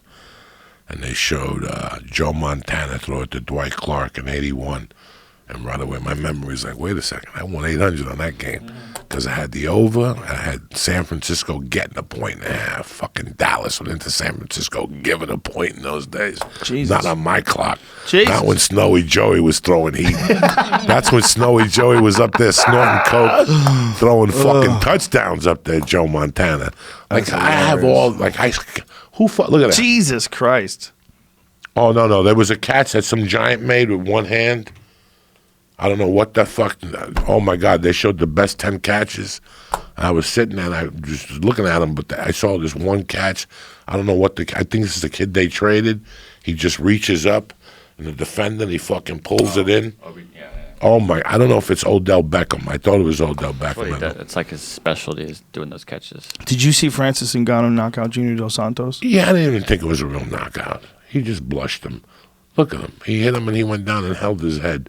Let him fight it out with him. Listen, that fight was over. You got to listen to me. That fight was over. Did he hit him that hard? Yeah, it doesn't matter. The scary thing is he just clipped him. He clipped him. He clipped him, rocked him, put him down, pounded on his head, and Junior just couldn't even move. He just laid there and take it, and they stopped it quick. That was 100% legitimate. 100% legitimate I thought stoppage. between you and I that this would go a little longer. I thought that he was a seasoned veteran. I thought that he would go at least take it into the third round and try to nullify his power by the third round. You can't keep throwing those fucking haymakers. I thought he was going to wrestle him a little bit. It was not what I anticipated. It was not the game plan I thought. I got off stage and it was starting. As I walked into the green room, they were going. And I was so fucking happy. I'm like, let me watch this. I go, I think Junior has a shot here. Fucking, as I thought that he was already on the floor holding his fucking poor head. Junior had a good start where he was kicking the leg, especially the lower part of the leg. You could really fuck someone up with that. Yeah, right. He knocked him off balance. He knocked him off balance, and that can really fuck you up, man. Like really mess up your movement. And if that was the case, if we was able to mess up his movement and get him to miss a little bit, get him so that he was having a hard time moving correctly and keep chewing on that leg, then maybe there would be openings for him to jump in with some punches. The problem is when they're both on the outside, Francis is bigger and the consequences are way more grave. If Francis clips you, it's nighty-night. I don't care who you are. He's so confident in it, too. He moves forward, and he's going to throw everything full speed. The first round with him is extremely dangerous because he's just trying to take you the fuck out. It takes a guy like Stipe. Stipe Miocic saw what he was doing, and what he did was just ride with it. Just moved away from it, kept his hands up. When Francis was coming after him, he used good defense, and he kept moving and kept picking away at him, taking his shots when they were there, and then started wearing Francis down, taking him down, beating him up, and then just dominated him. Clear-cut, unanimous decision for 5 rounds. It takes a guy like that, a guy like Stipe that has the mental fortitude to stick to a game plan, not panic in the firefight. Because that's what happens with Ngannou. You're like, Jesus Christ, I'm going to see lights any second now. I'm going to see a big flash, and I'm going to be out cold. Any second now it's coming, and you see the reaction they have to him. They fight different. They fight different with him than they do with anybody else.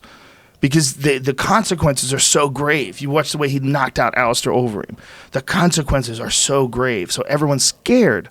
No matter, it's normal. Everyone's scared to fight. There's at least there's going to be some anxiety or fear, or your heart rate's going to get jacked, your adrenaline's going to be pumping. But it's even more so if the consequences are more grave, right? Like if you're going to fucking take a skateboard down a small hill, you're not freaking out, right? But if you're taking a skateboard down like 4 Mile Canyon, what is that? 4 Mile in Boulder? What is that? One of those crazy roads that goes Sunshine Canyon.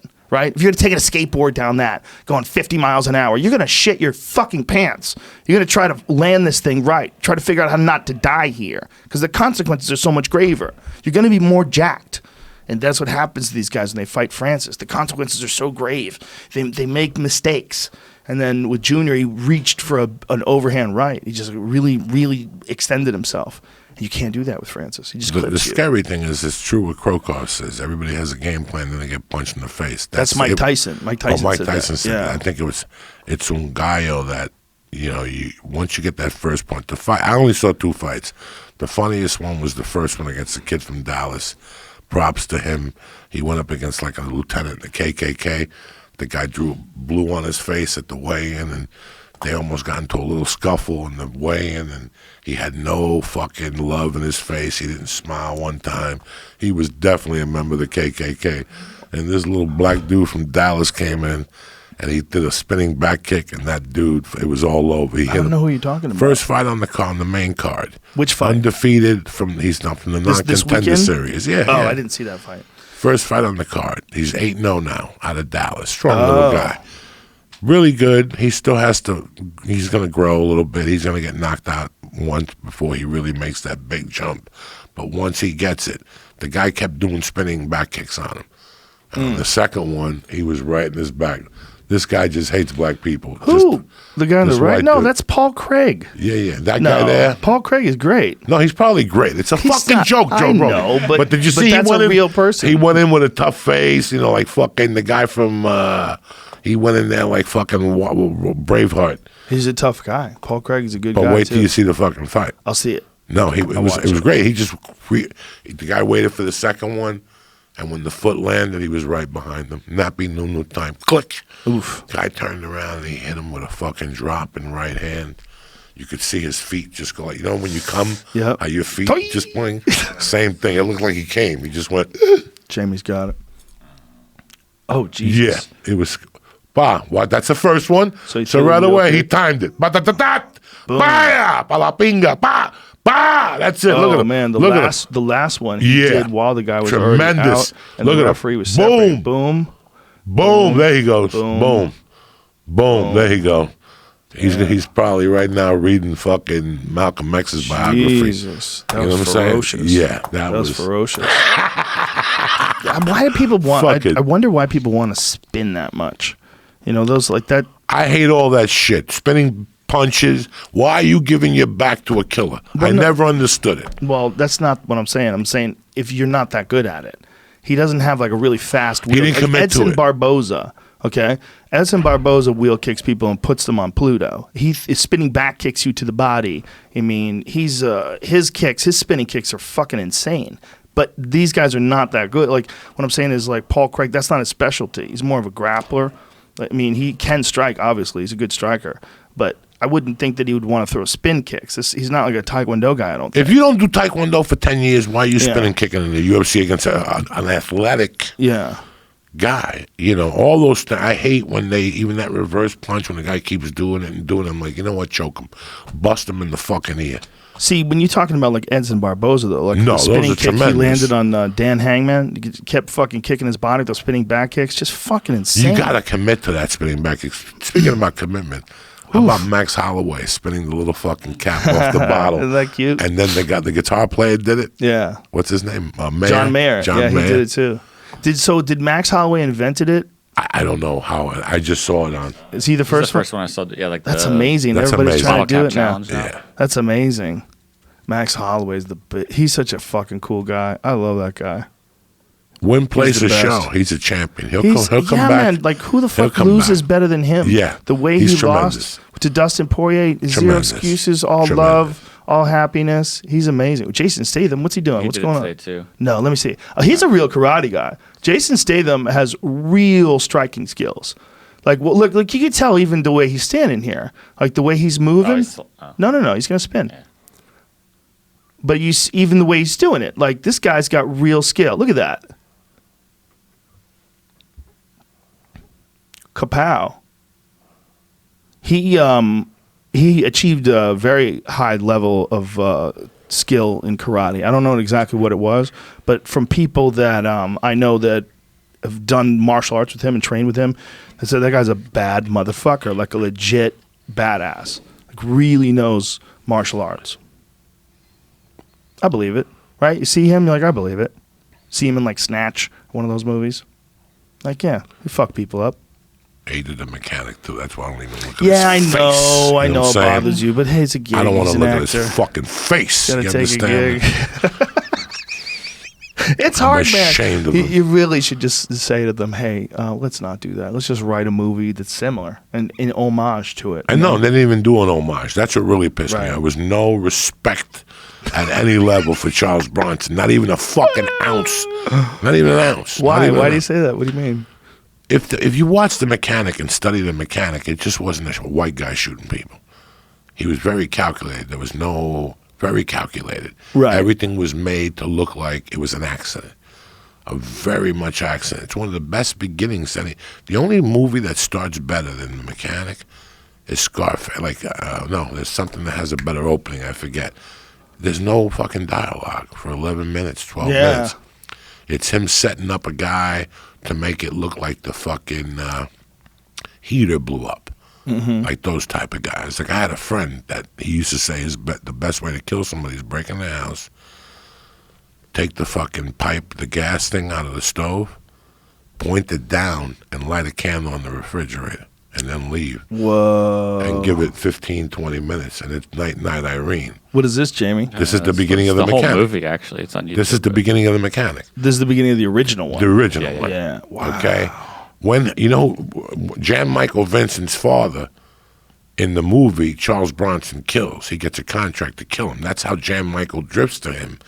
When he killed him, it made him look like he had a heart attack. He went in his medical file, and he saw he had a weak heart, and he went to meet him, and then he shot at the road, and he goes, run, run. So as the guy was running, he had a heart attack. Mm. Jason Statham and whoever the fuck made the movie make it look like he was just shoot 'em up Charlie. Now you're saying to me, Joey, why do you take so much offense? Because it's, it's the fucking Mechanic. Yeah. It was that good of a goddamn movie. They redid Death Wish. No. You can't redo Death Wish.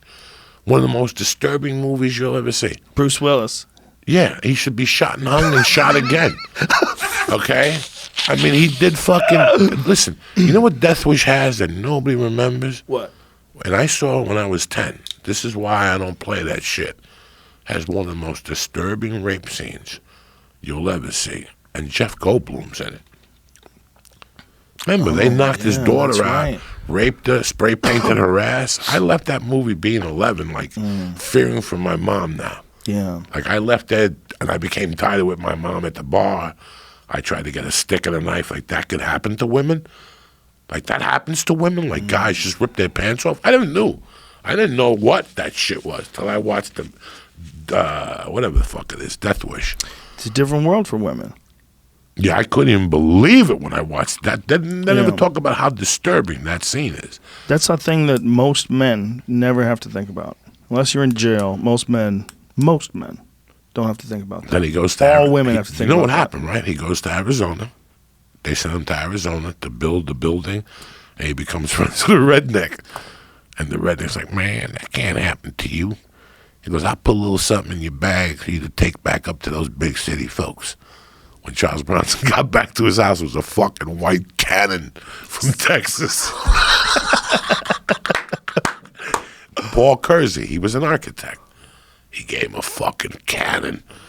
So Charles Bronson said, let me go out and have some fun and see what happens. First night, some guy's like, hey, old timer, give me $20. And you could see the panic in his face. He was an old man. Yeah. He stole it. He didn't take it out and say, fuck you. No. He was panicked. And then he shot the guy in the subway scene. You could see he's scared. You remember when that fucking... Look at him. Oh, this is great. That's right. Right here. Look, he's just an old man, dog. 53 years old. Fucking killing it in America, giving men like you and me hope. He was giving older men hope, this fucking guy, right? Yeah, I think he was at least 50 years old when he was Watch. Wow. Look how scared he is. Baya! Balapinga! Right there you go. Bah! Look at him. He's just scared, With a petrified. suit on, shooting these guys. Yeah, this is a brilliant film. Wow. They'll never do that again because they won't take these little fucking details. He was petrified. That's a great scene. In Hard Times, I think he was 50 years old by then. Remember when he played that boxer? The mechanic, he was 51. I think Hard Time. Yeah, bro. I think he was 51 in Hard Times. There was no TRT back then, son. That dude was doing push-ups, chin-ups, steak and eggs. And he was going to Formosa. I forgot What's Formosa? That Formosa Cafe, that little bar down there. That's where he would go? Like to eat or some shit. I heard. He lived down there? I don't know what the deal was. Where did he live? Well, when he came to L.A., that's where he took the name Bronson from, was that street in Hollywood. Really? Bronson. What was his real name? He's a Polak. Brudzinski. Something just that they told him, like, you can't. Paczynski. Yeah, you Paczynski? can't. Yeah, you can't have that name. So he Bronson. looked around Hollywood. Perfect. And said, Bronson, you fucking believe that? When you hear that shit, like, wait a second. So you were walking down the street. And it's like when you had Jamie Foxx on here. Yeah. He made his name Jamie Foxx because people would think he was a hot chick. Exactly. That is the most brilliant thing I've ever heard in my life. Jamie Foxx is a bad motherfucker. A brilliant man. He's a brilliant man. Brilliant. That's the fact that he figured that out. Yeah. And then it's like, of if course. I'm a hot chick, Because they pick your name on the lineup, they see that Jamie Foxx, you get a chance to get up there. So smart. You're like if a guy sees that Fox, whatever, Jamie, especially with an I, Yeah. he spells it Jimi. Does he? Yeah, doesn't he, Jamie? He spells it like he that, spells it like regular Jamie. That makes you think it's a broad right off the fucking bat. If it's Jamie, Jaymie, I would say it's a girl. Yeah, usually the I before the M is a girl spelling. There's a lot of those weird words like Sean. Like there's a lot of hot Seans that are girls, right? What else? What other ones? It's a guarantee. They used to be like Stacy. Like they used to name dudes Stacy, like Stacy Keach. They, there's a lot of dudes like in their 60s. They used to name guys Stacy. There's a name that a friend of mine had that was a guy. I can't remember it now. Wasn't there one of the weird guys in Airplane? Leslie. They used to name guys Leslie. How weird. That's a weird one. What was his name? Leslie? Hilarious dude. Leslie Nielsen. Hilarious. That guy was hilarious. Wasn't he in Creep Show, too? Was he one of the people in Creep Show that got killed? I feel like he was one of those people that got buried on the beach or some shit like that. Yeah. Yeah. He's a husband. Yeah. He did something to some rich guy The guy buried him up to his head. I forget. Those fucking scary horror movies, like Creepshow, fun horror movies, they don't make enough of those anymore either. Those are my favorite movies. Well, they forgot how to make them, Joe Rogan. It's How? like anything else. Scream wasn't bad, right? It wasn't bad at all. And what year was that? 87, 97. Sorry, 96, 97. I'm sorry. Yeah. 96, 97. That was a fun-ass movie. I think that's the last one I watched. But the last movie to scare the living fuck out of me was the first Nightmare on Elm Street. With the tongue coming out of the phone. Before that, people are like, you don't watch Walking Dead. You know why? Again, I'm loyal to fucking when I was a kid. Those Dawn of the Dead movies. What was the guy that wrote those? George Romero. George Romero. I'm loyal to him. My loyalty's with him. I took acid and went to George Romero. That one, Dawn of the Dead, when the helicopter chops the black guy's head off. Ooh. When he doesn't even know, the helicopter lands and he's a zombie. Yeah. And I think it chops his head off. I remember tripping on acid. I almost had a fucking heart attack. Walking Dead was awesome for the first few episodes. You just can't keep something like that up forever. It just becomes it's too hard to keep a story going. The story got too weird. But the best zombie horror movie of all time is 28 Days Later. That's the best one. That's that British movie. So we didn't get it until like way after it came out in the theater over there. Most people have seen it. If they've seen it on cable or DVD, right? Was 28 Days Later even in the theaters out here? Yeah. Was it? Yeah. 2002. The one after that was a big deal, but it was a British movie, right? God damn, that movie's good. I remember I bought a version of it on VHS. Remember European VHS was a different format? It was like you had to have a different player, or you had to have a player that was a universal player that could play both. I had one of those just so I could get some cool documentaries and shit that you would get from Europe. Just as a reminder, I want to give props to American Airlines for returning my luggage after the whole weekend, and they missed that fucking half ounce of weed in my boxing glove. You know what I'm saying? So if you're the delivery driver, you're a dumb fuck. That was your tip. They lost my Muay Thai bag. They did? I was going to Columbus to go to a short Muay Thai, and I brought my little fucking shin pads and my gloves and some hand wraps. You've been doing that a lot lately, huh? Muay Thai. I love it. It's great, right? I go twice a week. Well, I've had... I'm 56, the targets, the thing, and I take the class. With everybody else, I do everything else. I dive, and I go to one boxing. Because Tuesday and Thursday is boxing. Now, when you do the class, do they have you spar? I'm 56. I like no headgear, none of that shit. Right, so you just me tapping and each other. Tapping, pop out, working on combinations, shit like that. Sundays I go in, there's an open mat. If I'm home, I go in and there's a chick that's like an ice cop. An ice cop? Like oh, no. Those, she's a tough chick. Yeah? Yeah, she trains with Brett and the whole thing, so I go down and just let her beat me up to death. Let me ask you this. As someone who was born in another country, how do you think that they should handle the immigrations that are here? Because this is the big question. A lot of people know people that are, probably a lot of people listening, know someone who they love that's illegal. Whether they're illegal from Canada, or they're illegal from Europe, or they're illegal from Mexico, wherever the fuck. There's a lot of people that get over here and stay over here that aren't supposed to be. Some of them turn out to be amazing people. So how do you decide? How do you decide who gets to stay? And does someone coming over here trying to make their life a better thing, but just doing it illegally, does that automatically discount them from staying here? That seems crazy. What if they're great? There's a lot of people come over here because they were super unfortunate in where they were born. They grew up in a shitty place, and they wanted to make it better, but they didn't know how to do it, so they came over to America by hook or by crook. They figured out how to get here. They got here, and now they're kicking ass. Why would you want to get rid of them? As long as they're not criminals, as long as they're not hurting anybody, why would you want to get rid of them? Well, for starters, let's do this. What's going on right now just points the finger at a certain realm of you're pointing the fingers south of the border.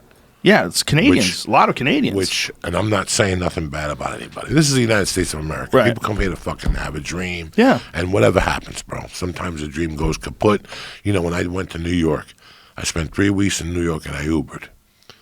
And I did a little thing in my mind. I took 20 Ubers. In fact, I became Uber Platinum because I was doing, all these rides. Not one white person picked me up.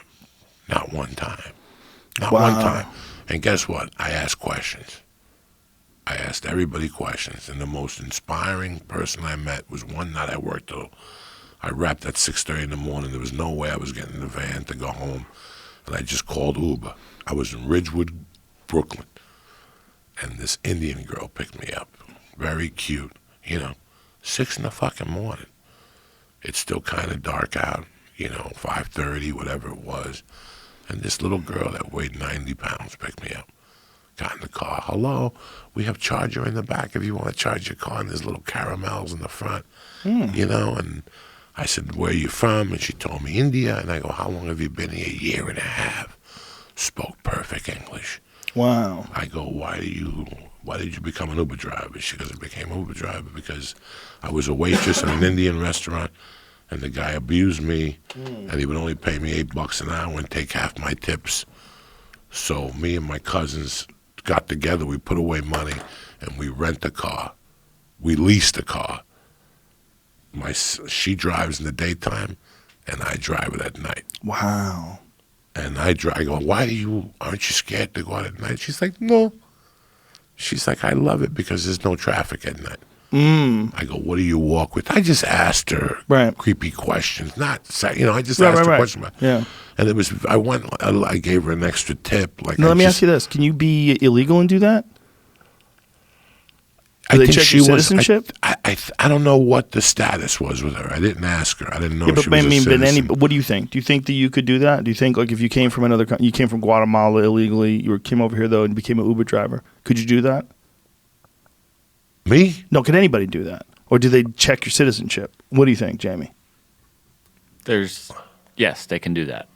So someone definitely can come over here and start working for Uber or another or a similar I'm not company. saying they're doing that necessarily like through the proper ways. You can, like, if you have a legal friend, you can use their license to be the Uber thing, and they don't know who's behind the car. So that happens all the time when I'm ordering food. You definitely have to have a valid driver's license, right? Yeah, so can you get a valid driver's license if you're illegal? Well, that's the part. That's what I'm saying. So no, but that doesn't stop someone from getting behind a car if you don't have a license any day. That's sort of where I'm going with. Well, is California getting in trouble right now? Aren't we on the shit list because we agreed and somebody else to give illegals licenses? Yeah, that's why I was asking. There was a thought that popped, a memory that popped in my head about some story like that they were going to give illegal aliens the right to drive. I'm sort of saying it does happen, but not above the board, basically. But are you sure? Yeah. Could you see if they're trying to give illegal aliens driver's licenses? Because I remember a story like this too as well. People were super upset about it. It's a weird thing, man. There's 13 states that allow it. There you go, baby. Where do you have to move? What are those states? A and D.C. California is the first one. As of 2013, Colorado, Connecticut, Delaware, everywhere there's weed. Hawaii, Illinois, Maryland, Nevada, New Mexico, New York. Interesting. Yeah, everywhere there's weed. Hawaii doesn't necessarily have Utah, weed. Vermont. I think Hawaii just has medical. It's very close to that. From a business standpoint, they work for cheaper and work harder. There's so many benefits as a business owner. When was the last time you saw a white laborer? You see them. You go in the kitchen at any restaurant, it's all, and so now you're questioning what rights you have as an American. You come here, you get a job, you're working hard, you stay out of trouble. Stay out of trouble, you mind your business, you and I grew up in the East Coast, where you go to a Chinese restaurant and you'd see the husband and wife working, and the kids would be doing homework at the back table. And if you came in the daytime, it was a different couple, which is telling me that two couples got together, they buy a home, and they open a business together, and they work together. That's what those immigrant groups do. Mm-hmm. And then from there, they bring a cousin, and they open. And next thing you know, they got 3 houses on the block. And now you just had a fucking immigrant family move into your neighborhood. Not necessarily good or bad. You know what I'm saying? They're nice. We all had them in our neighborhoods. Sure. And remember, 70 years ago, this was your grandparents. Yeah. So you have to think about your grandparents. How would you want them treated? I'm sure your grandfather got a job laying brick way before he got his immigration papers.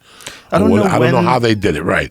I think they got it pretty quick. Right. You get through Ellis Island and they push you through. I mean, the legal situation. It was a different world back then. You could immigrate pretty easily.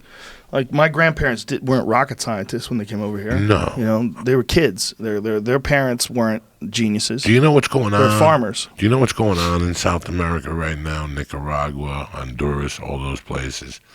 Pure hell. Pure hell, you know?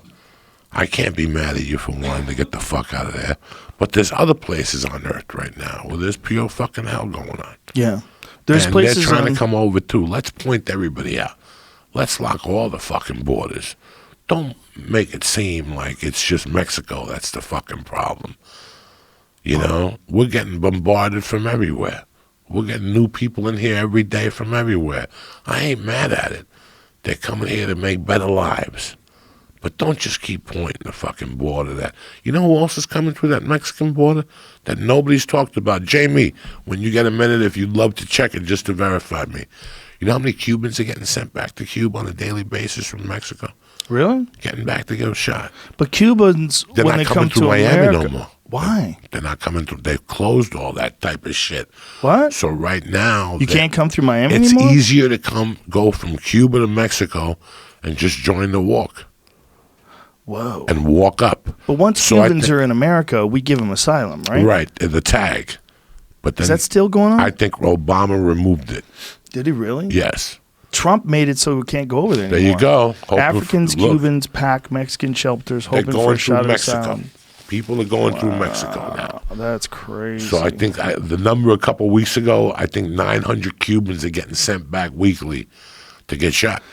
Does you think Or that whatever more the fuck happens. people are making towards the border since Trump was like, build that wall, build that wall? Do you think more people are headed towards the border now because it's just like it's a popular thing to do? It's a part of our culture. Like a part of the conversation is the border wall, right? Like, do you want a border wall or do you not want a border? Build that wall, make it a fucking 1,000,000 feet high, bring it right to the top of the earth. Or are you one of those people that thinks anybody should be able to come over here and have a better life? You know, and those two ideas are fucking clashing left and right. Some people think that people should be able to try to do better, try to better themselves. They should have the opportunity. And then some people think, fuck them. You were born somewhere else. You don't ever get a chance to come over here. Go in through proper channels, which is almost impossible. Do something that's very valuable to us over here. See, that's the thing. Like, if you're a person who has some extraordinary skill, you know, you could probably get American citizenship easier. You're unusual.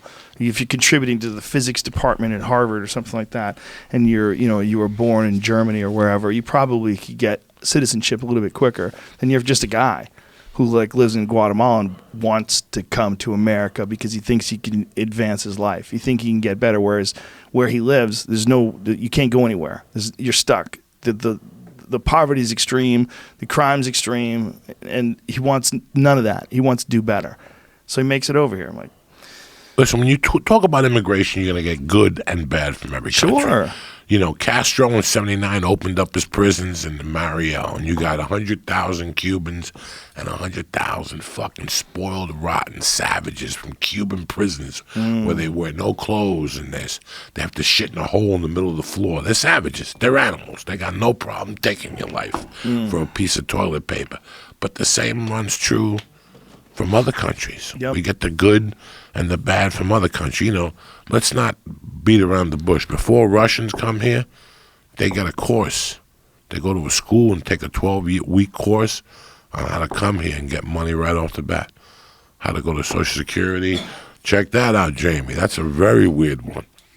They get taught how to come here and scam the system. Whether you want to call scam. I'm not putting nobody down. I have tons of Russian friends. I love them. I'm not saying nothing bad. But I've heard that's a fact. I've heard them from them. I have a friend who's married, and she told me one day that before they come here, they take a course to prep them on how to get money as soon as they land. 3 days after they land, they get cash in dollar. Paperwork, what to say, they coach you.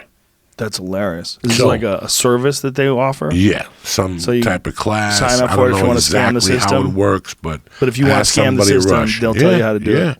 That's how many hilarious. Armenians come over, get citizenship? Guess what they do? What? They get Social Security and they move back to Armenia and they get the check sent back to Armenia. They have a system on how to do that. They got 1,000 loopholes now, brother. And if you learn those loopholes, you could cave the fucking system. There's nothing wrong with having a group of people that all agree on certain rules, right? Which is what the United States should be. But the problem with having a group of people is you don't get to pick like who's in that group.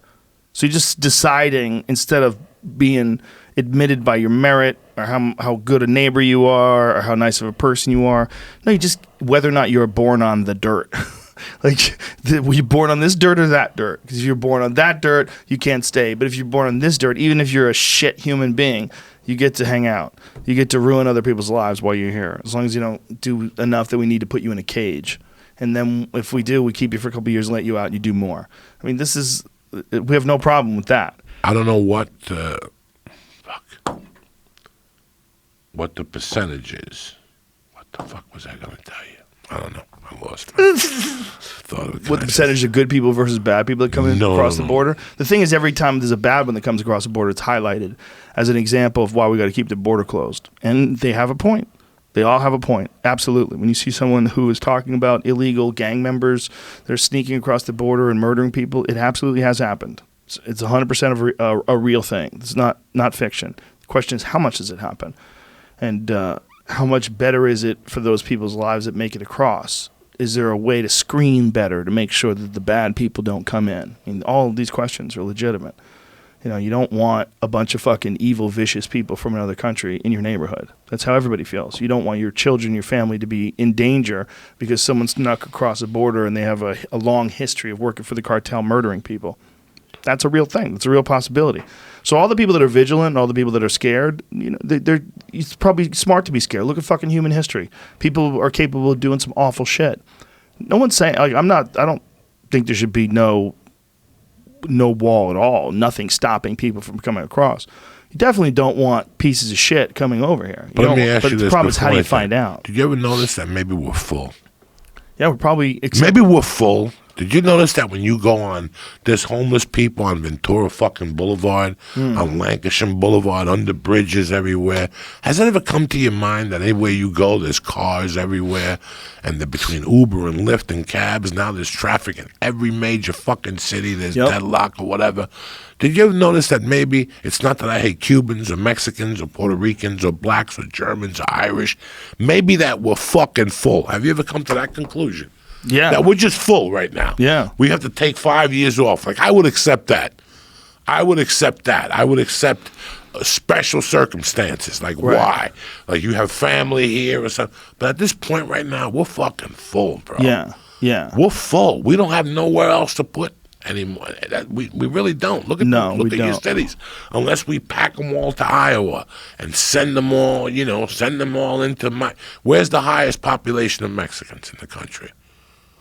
I would probably say Southern California, right? Wrong. Really? Indiana, Chicago. Indiana and Chicago? Yeah. Higher. They farm a ton of shit up in Chicago. Oh, up that in makes rural sense. Illinois. Wow. You know, where's the highest population of Puerto Ricans? The Bronx? You're wrong. Cleveland. Because in the 50s, they shipped, all the dealers were taking Puerto Ricans and putting them to the Cleveland, Ohio area to work in the fucking Ford plants and all those type of plants. And after all those places sat down, all those people sitting there holding on to their dick. But when you go to certain parts of Ohio, there's a suburb outside of Cleveland. It's all fucking Puerto Rican. Wow. You know? Interesting. But I don't think of it as we hate Russians or Germans or anything. I look at it from a different perspective at times, and maybe we're full. You know, for me to send my daughter to day camp costs $3 a week. I'm not complaining. It's a great day camp. It's a science camp. They make potions. They learn about light bulbs and electricity. My point is I did the same thing for free when I was a kid. All I had to do was walk to my park. There's no funds left. There's nothing left for these kids. You know, I don't know whenever I walk into a Dodger game or an event, I always think of the family of four in America today, that both parents have to work. Okay? Yeah. And everybody has to work. If you go by my office for the podcast, in the middle is a 24-hour daycare. You know how many times I leave my office at midnight, I see parents picking up their kids, you know, carrying them out over their shoulders into their car. You know, it costs a lot to control the American family. Yeah. There's not a lot of jobs. Why do you think you see everybody's driving Uber? If you take Ubers, Ubers is interesting. I'm thinking of doing a documentary on just going in Ubers and talking to these people and asking them why they're Ubering. Yesterday I had an engineer. Engineer lost his job, 58 years old. Got to work, Asian fellow. Very nice. I tipped him extra. He offered me to plug the phone. I mean, you know, you have to look at that and go, wow, there's a lot of people in this country without work. There's a lot of fucking homeless people. And we're running out of money to take care of what we got here. It's true. Like, LA has an epidemic of homeless people right now, where there's so many tents on the street. And Epi-fucking-demic. They're everywhere. I mean, they're on fucking Lancashire. Yeah. They're on, you know that they're in Sherman Oaks.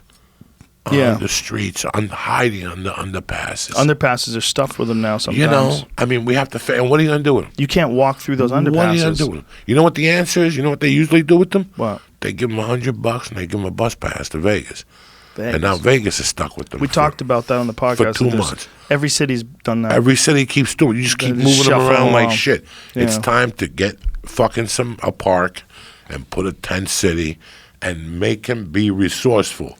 Look at this. There are more than for housing. 110,000 empty rental units in Los Angeles. Filling those spaces won't solve the housing or the homeless crisis.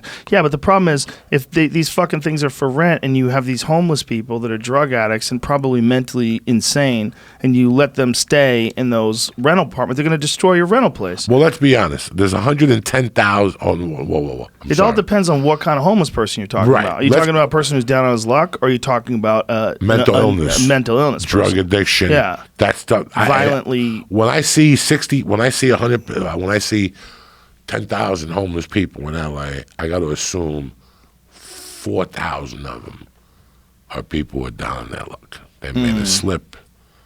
They got 4 flat tires, and they just get.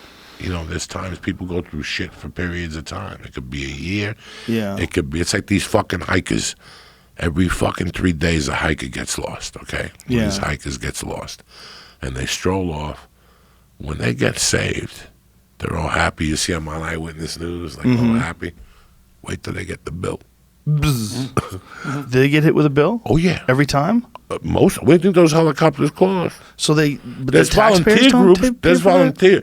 If every fucking hiker got paid for a fucking taxpayer, we'd be broke. So, like in Colorado, say if you're one of those hikers that goes and snaps their ankle and you're on a ridge somewhere, they come and get you. That costs somebody money. You got to pay somebody. There's no fucking tax fund. How much does that cost? Well, that's going to cost a lot of money. If you get hit, listen, if you, like lady who got stuck in Hawaii for a week, wherever the fuck she was a month ago, those helicopters cost something. She got stuck in Hawaii? Oh, the lady, yoga teacher that got lost in the woods? Yeah. You know. They found her, right? Yeah, they found her. I assume, I'm just saying the story just because what happens if something like that happens to you and you get hit? You ever get involved in a lawsuit? Okay, in a lawsuit, I rear-end Joe Rogan. Joe Rogan's neck and, God forbid, his neck and his back are hurt. He can't do Ugats, right? You file a claim against me. Mm-hmm. While you're going to the doctor, right, all those months, what does the doctor usually pay you at? Everything's payable at 30 days. Net 30 is it. Mm-hmm. When you start getting those $1,100 bills from when they look in your knee and in your neck, when you get 10 of those, how are you going to pay them? Because you can't pay it till you get the settlement from the fucking attorney. Mm. A lot of times people go broke. By the time they get the money, the ship is sailed. It takes 7 years to get that money.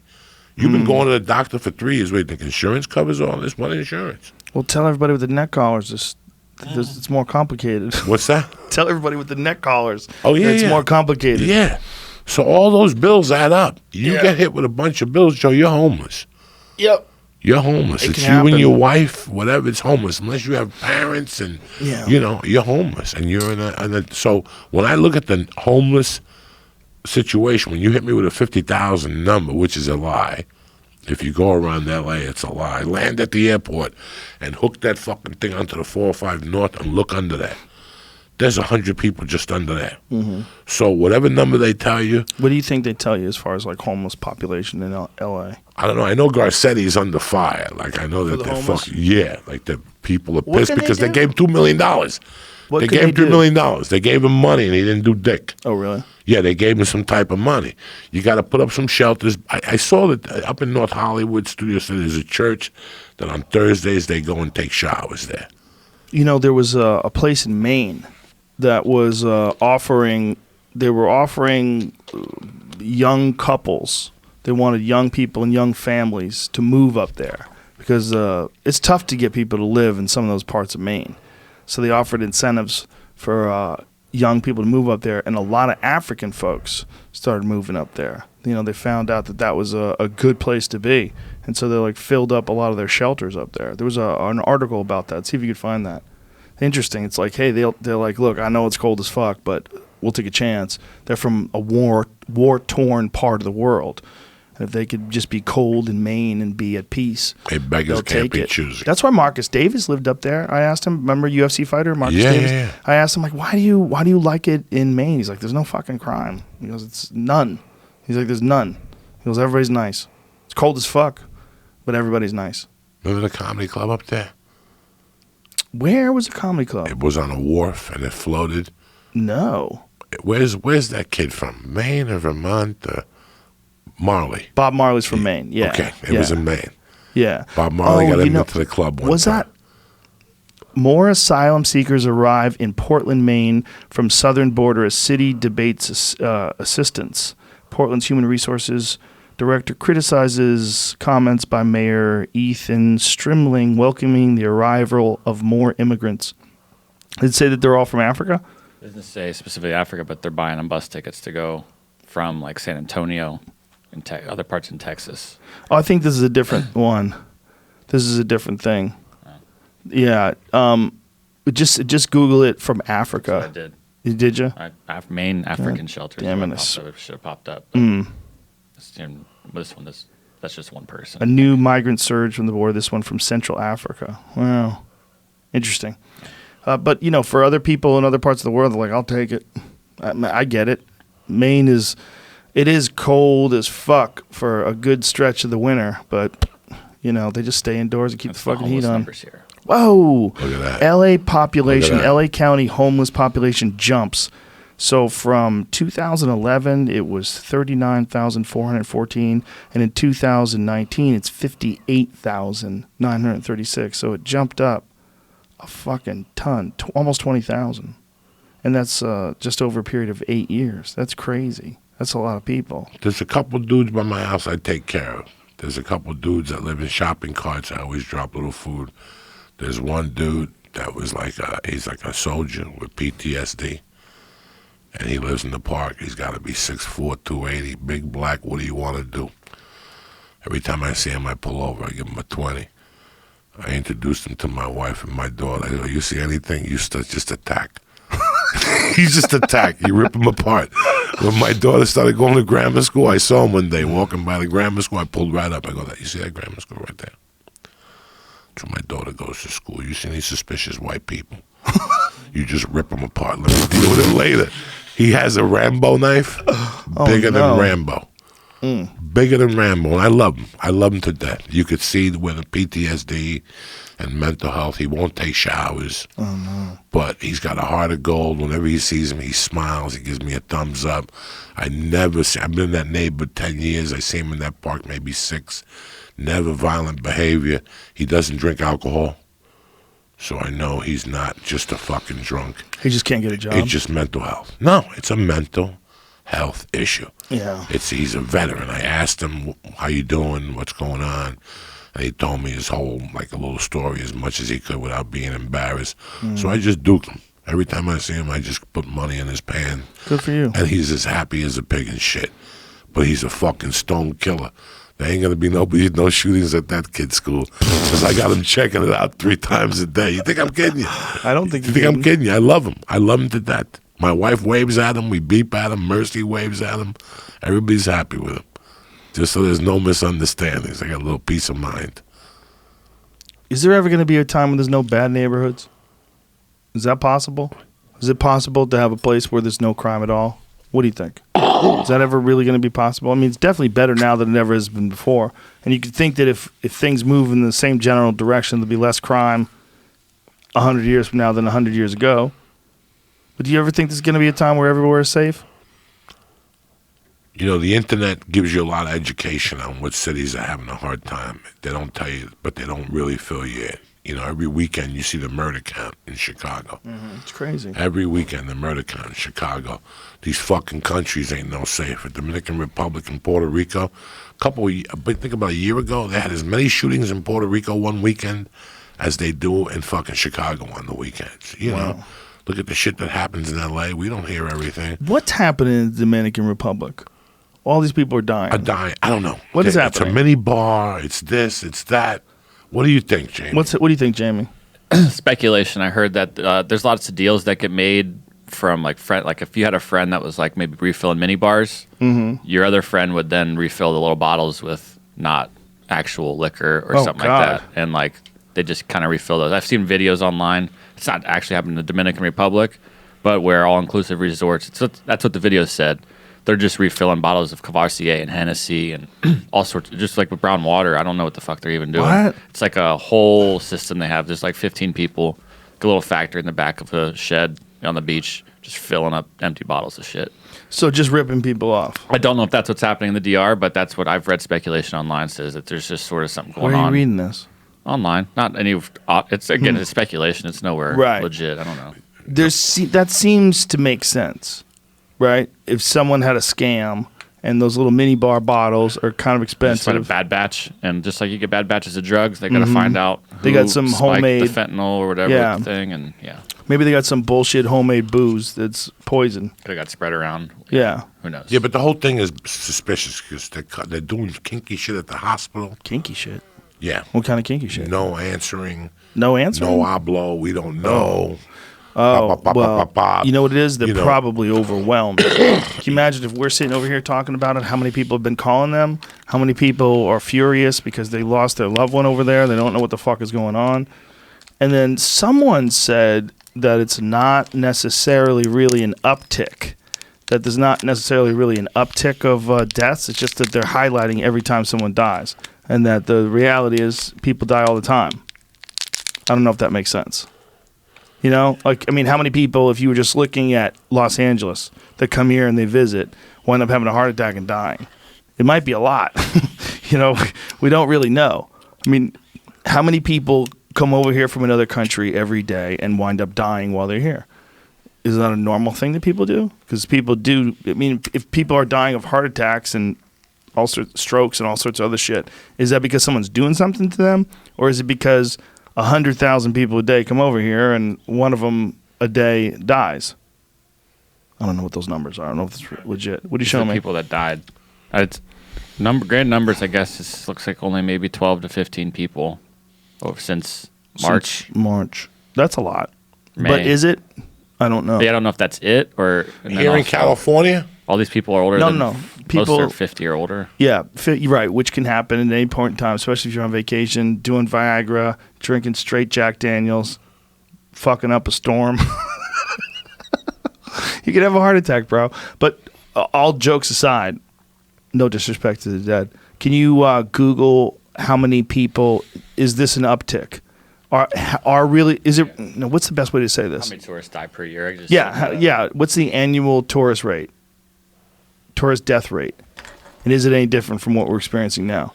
Because it would be weird if we just found out that no, this is just what happens, and they're just making a big deal out of this for a story. But that 55-year-old drunk guys die every year in the Dominican Republic and in Cuba and in Puerto Rico, and people get hammered on vacation, bro. You know why I don't like it? You know what I heard about the Dominican Republic, Punta Cana, that I have no reason to go there. Why? They sell cocaine on the beach. I do not like that idea. Yeah. At all. When I heard that they sold cocaine on the beach at, what's the big Mexican resort where the people go for spring break? Not Mazatlan, but... Oh, yeah. Tulum? No, not Tulum. The other Cancun? One. Cancun. They sell coke on the beach. Yeah. All those times, when you sell coke on the beach, I don't want to be on that beach. And I was a junkie. You know what I'm saying? I just have this weird feeling about that. They sell coke on the beach. They do that in Costa Rica, too. I had somebody offer me some blow. No. Yeah. Bill Hicks used to have a funny joke about that. About walking down the street and someone's trying to sell. I see Coke, you got Coke? We got weed, you got Coke? The guy would see me, heroin? And he'd go, heroin? And he goes, the fuck, why did you think I wanted heroin, man? I can afford Coke. Pretty funny. About 2.7 Americans visited the Dominican Republic last year, which publicly releases data on only about natural deaths such as car crashes and drownings. It does not release information about deaths by natural causes such as heart attacks or strokes, even though it compiles reports on all Americans who die abroad. It's a matter of statistics that a certain number of travelers will suffer serious illnesses, accidents, and even death while traveling internationally. The death rate in the Dominican Republic is not any higher than the death rate in the States, officials said. That's what I'm talking about. That's what I'm talking about. When people visit other countries, don't expect them to stay alive, because you don't expect them to stay alive here. They die all the time. But when you're talking about, what did they say? What was the hundreds of thousands? How many 100,000 people visit the Dominican Republic every year? 2.7 million visited last year. Americans visited last year. Oh my God, really? Yeah. 2.7 million? Yeah. It's a lot of fucking 10 people died. 12 people have died, I guess. Why did I think it was hundreds of thousands? That's So way more. last year, 11 people died? Last year? No, This year? in the This year last couple since- months, But 12 people That's died. a lot of fucking people going over there, man. People die.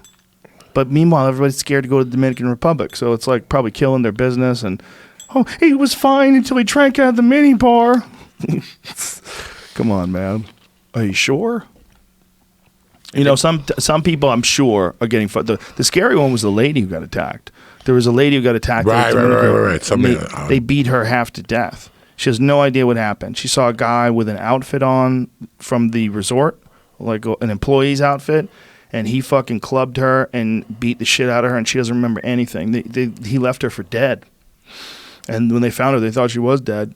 You know, bro, I gotta be honest with you, for the last 10, 20 years, there ain't nowhere I really want to go. Hawaii's awesome. I'm scared of all that shit. Go to Hawaii. It's the United States. They're They're the nicest fucking people in the world. Yeah, go to Maui or, you know. My wife and I sat down and we're like, all the places we want to go, it's a 6-hour fucking flight. It's true. You know, and Yeah. after a while, doing what we do, we got some of the best coastline in the world here. If you start down by San Diego, mix it up a little bit. One of the beaches, go up north to Santa Barbara, go even up a little north. You know, so we're gonna do that a little bit. I mean, Santa Barbara's beautiful. Santa Barbara's beautiful. That's like being on a vacation, you know, and you're an hour away. We take too many fucking planes to be on 6 hours to go to fucking Miami or New York. I thought about taking it to the Jersey Shore. I thought about doing a lot of shit like that this summer. You know what you could do too? You could take a couple-day trip, like go to Santa Barbara for a day. Yeah, that's what I'm and doing then this leave to week. Santa Barbara, go up past San Luis Obispo. That's real nice. Joe, I don't know if you know this. I fucking hate holidays. Do you? I hate holidays because it softens us. There's like guys like you and me, we work through everything. But there's motherfuckers that 2 weeks before Christmas, they shut down on my ass. You know? They start singing jingle bells and shit. You know, a week before Mother's Day, a week before Memorial Day. It fucking kills me. Like this Memorial Day killed me. You got to figure I was in New York for 3 weeks, you know, walking around. All of a sudden I come home, and the first week I come back to the Memorial Day weekend. Nobody's having a party. Nobody's doing shit. Finally, Monday night, I told my wife, I go, fuck it. I got tickets for the Dodger game. Let's go to the Dodger game. And What go. are you doing for the 4th? I'm going to the beach. Nice. I'm leaving fucking Wednesday morning. When did we have a barbecue over my house for the 4th when you brought your daughter? When was the last time? That was like 3 years 4 ago? years ago. 3 Yeah, years she ago? was 2 or 3. She was so cute. Now she's 6. She's so cute, man. Doing sick. She pointed to me and went, yuck. Yuck. I asked her the other day. I go, you don't say yuck no more, do you? And she goes, nah, I outgrew that. I shit. came close to where you were holding her. I came closer to say hi. I'm like, how are you? And she's like, yuck. And now she sees you. She goes, I know him. Yeah, that's hilarious. She still remembers you. She's got, you know. That's adorable. It's the kids' memories are horrible. And I remember being a kid and going to my mom's bar, and there were certain people that would walk in, and my mom would go, before you say anything, I want you to know that he remembers everything. And he doesn't react to you, but he'll tell me at 2 a.m. I would tell my mom shit like, that dude came in, he had a gun, he had something on his nose. And my mom would go, Jesus fucking Christ. So my mom would, And that's what's crazy about kids. Kids are little people. They're in another room. You're having a conversation with your wife. 3 days later, she'll tell me what that conversation was. And I'll just look at her. I don't smoke in the house no more. She's busted me once, but she never said nothing to nobody. So I could tell she's a Diaz. She keeps her mouth shut. That's I hilarious. walked down. She was right there. And as I was talking to her, smoke was coming out of my mouth. She didn't say one word to me. And she hates smokers. Like, she fucking hates smokers. Not because it's bad for their health, because they're ruining the environment. That's hilarious. She don't nothing about health. She's like, they're no good people. Smokers are no good because they're ruining the environment, Daddy. So I'm like, okay, what are you going to do? No, I'm thinking about the Hawaiian thing. I want you to hook me up from A to Z. Let me know. Okay. I know it's a certain I'll four tell you seasons. exactly where to go. Yeah. What plane, what time of the It's year. nice, Joey. Because I don't know what time of the year to go. People Anytime. Oh, okay, that's all bullshit. Fuck yeah, for Hawaii. Okay. I'd go to Hawaii any day of the year. So that you don't go from like December to February because it's Whenever. volcano season and nothing like that. We went in June. Okay. Before that, we went. Last time we had gone was in January or December. Yeah, it's beautiful. The people are so nice, man. It's Last time but I I was- shouldn't say this. They're probably getting mad. You're gonna make more people come over there. It's an amazing place to live, man. They live in paradise. They live. They're on an island that's created by a volcano in the middle of the ocean, and it's fucking gorgeous. It's so pretty. What You was just the feel craziest better thing there. you saw in the water? We saw a lot of dolphins, man. A lot of spinner dolphins, I guess they call them. I guess that's what kind of dolphins they were. I don't remember what kind of dolphins. But back in December, we saw whales. That was awesome. That's amazing, man. You see fucking whales breach the surface of the water. You're like, whoa. It's wild, man. You just get out there in boats and you look for splashes in the distance. And then we saw them. Big schools of dolphins. They swim under your boat. Psh, it's wild shit, man. You know, because they're just these crazy sea mammals that are super intelligent, live in the water right off the coast. I mean, it's such a paradise because what Hawaii has that no other place does is it's fully surrounded by the most beautiful, pristine water. There's no shit beaches on Hawaii. It's all gorgeous water. And Did then, you scuba G? yeah, no, we snorkeled. Okay, so when you went snorkeling, any That scares the sharks? No, that scares the fuck out of me, though. Hey, what? That scares the fuck out of me. Why? Sharks scare the fuck out of me. Okay. Guy just Thank got killed. I love you to Thank death. you. I love you too. I am fucking to a point where I am petrified. Yeah. And I don't know about you. You should be. I grew up in I still remember my mom taking me to Coney Island, dog. Being a little kid, getting that hot dog. I got, both times I went to Coney Island, I had drama. The first time I went to Coney Island, I got caught in when the Undertow? Yeah. Yeah. Where you go out and you're in your waist and Yeah. you play. Me and you were playing. And Yeah. then we look at our parents and they're 2 miles away. It's very dangerous. So the fucking lifeguards, I had to be five, maybe 4. That was my first experience in Coney Island. Second experience in Coney Island, I'm there with my cousins. We're jumping up and down. I'll never forget it had to be hot. Like those hot days, we ran in. We're swimming around, and all of a sudden we look up, and there was the biggest piece of shit. It was 13, 14 inches, spinning around the beach, just floating past us. I remember walking out and telling my mom, I'm never going back. That was the last time I went to Coney Island. And then I went to Jersey, and I went to the beach. I loved it. Everything was hunky-dory. And it started here about 2003. I went down to the beach, and when we got there, the lifeguard walks over. You know, after you smoke a fucking joint, you got the SPF on you. The guy comes over and he goes, the beach isn't closed officially, but there's been a couple shark sightings this morning out there. So if you go into the water, I just want you to know, let me know and wave over at me. This is when you come up here and you make the right turn down. I don't know. Anyway, it's the other way of going down to the beach. It's not the 405 way to Sunset and you get off. It's the other way. What canyon did you go down? Topanga? Topanga Canyon. You go down Yeah. that time we got right there. As soon as we landed, had to be 2003, 2002. The guy said, it's not closed, but they've been seeing a couple spots. It's on you. I always try to go in the ocean. I'm Cuban. My mother loved the beach. We always went. Every time I go to the beach, I go, what the fuck is wrong with me? And I buckle up, I take 4 steps, I dip in, and then I walk out a little bit, and once I start bouncing, I go under and I take a couple strokes. Joe, I feel great. And as soon as one of those fucking things touch my foot, you never see a fat motherfucker run as quick as you see. I just run out straight, and that's it. I put my SPF on, and I don't go back in the water. I go in just to refresh myself. Did you see the fucking great white they saw off the coast of Jersey? Guy? The one that bit the guy's fish when he's bringing it in? Did you see that? Unbelievable. That's not normal, brother. I grew up in Jersey. There's always been sharks, but not great whites like that. Great whites started, the first time I ever saw a shark was in Montauk. Montauk is next to Amity, where they really shot Jaws. Jaws is supposed to be Amity, or one of those.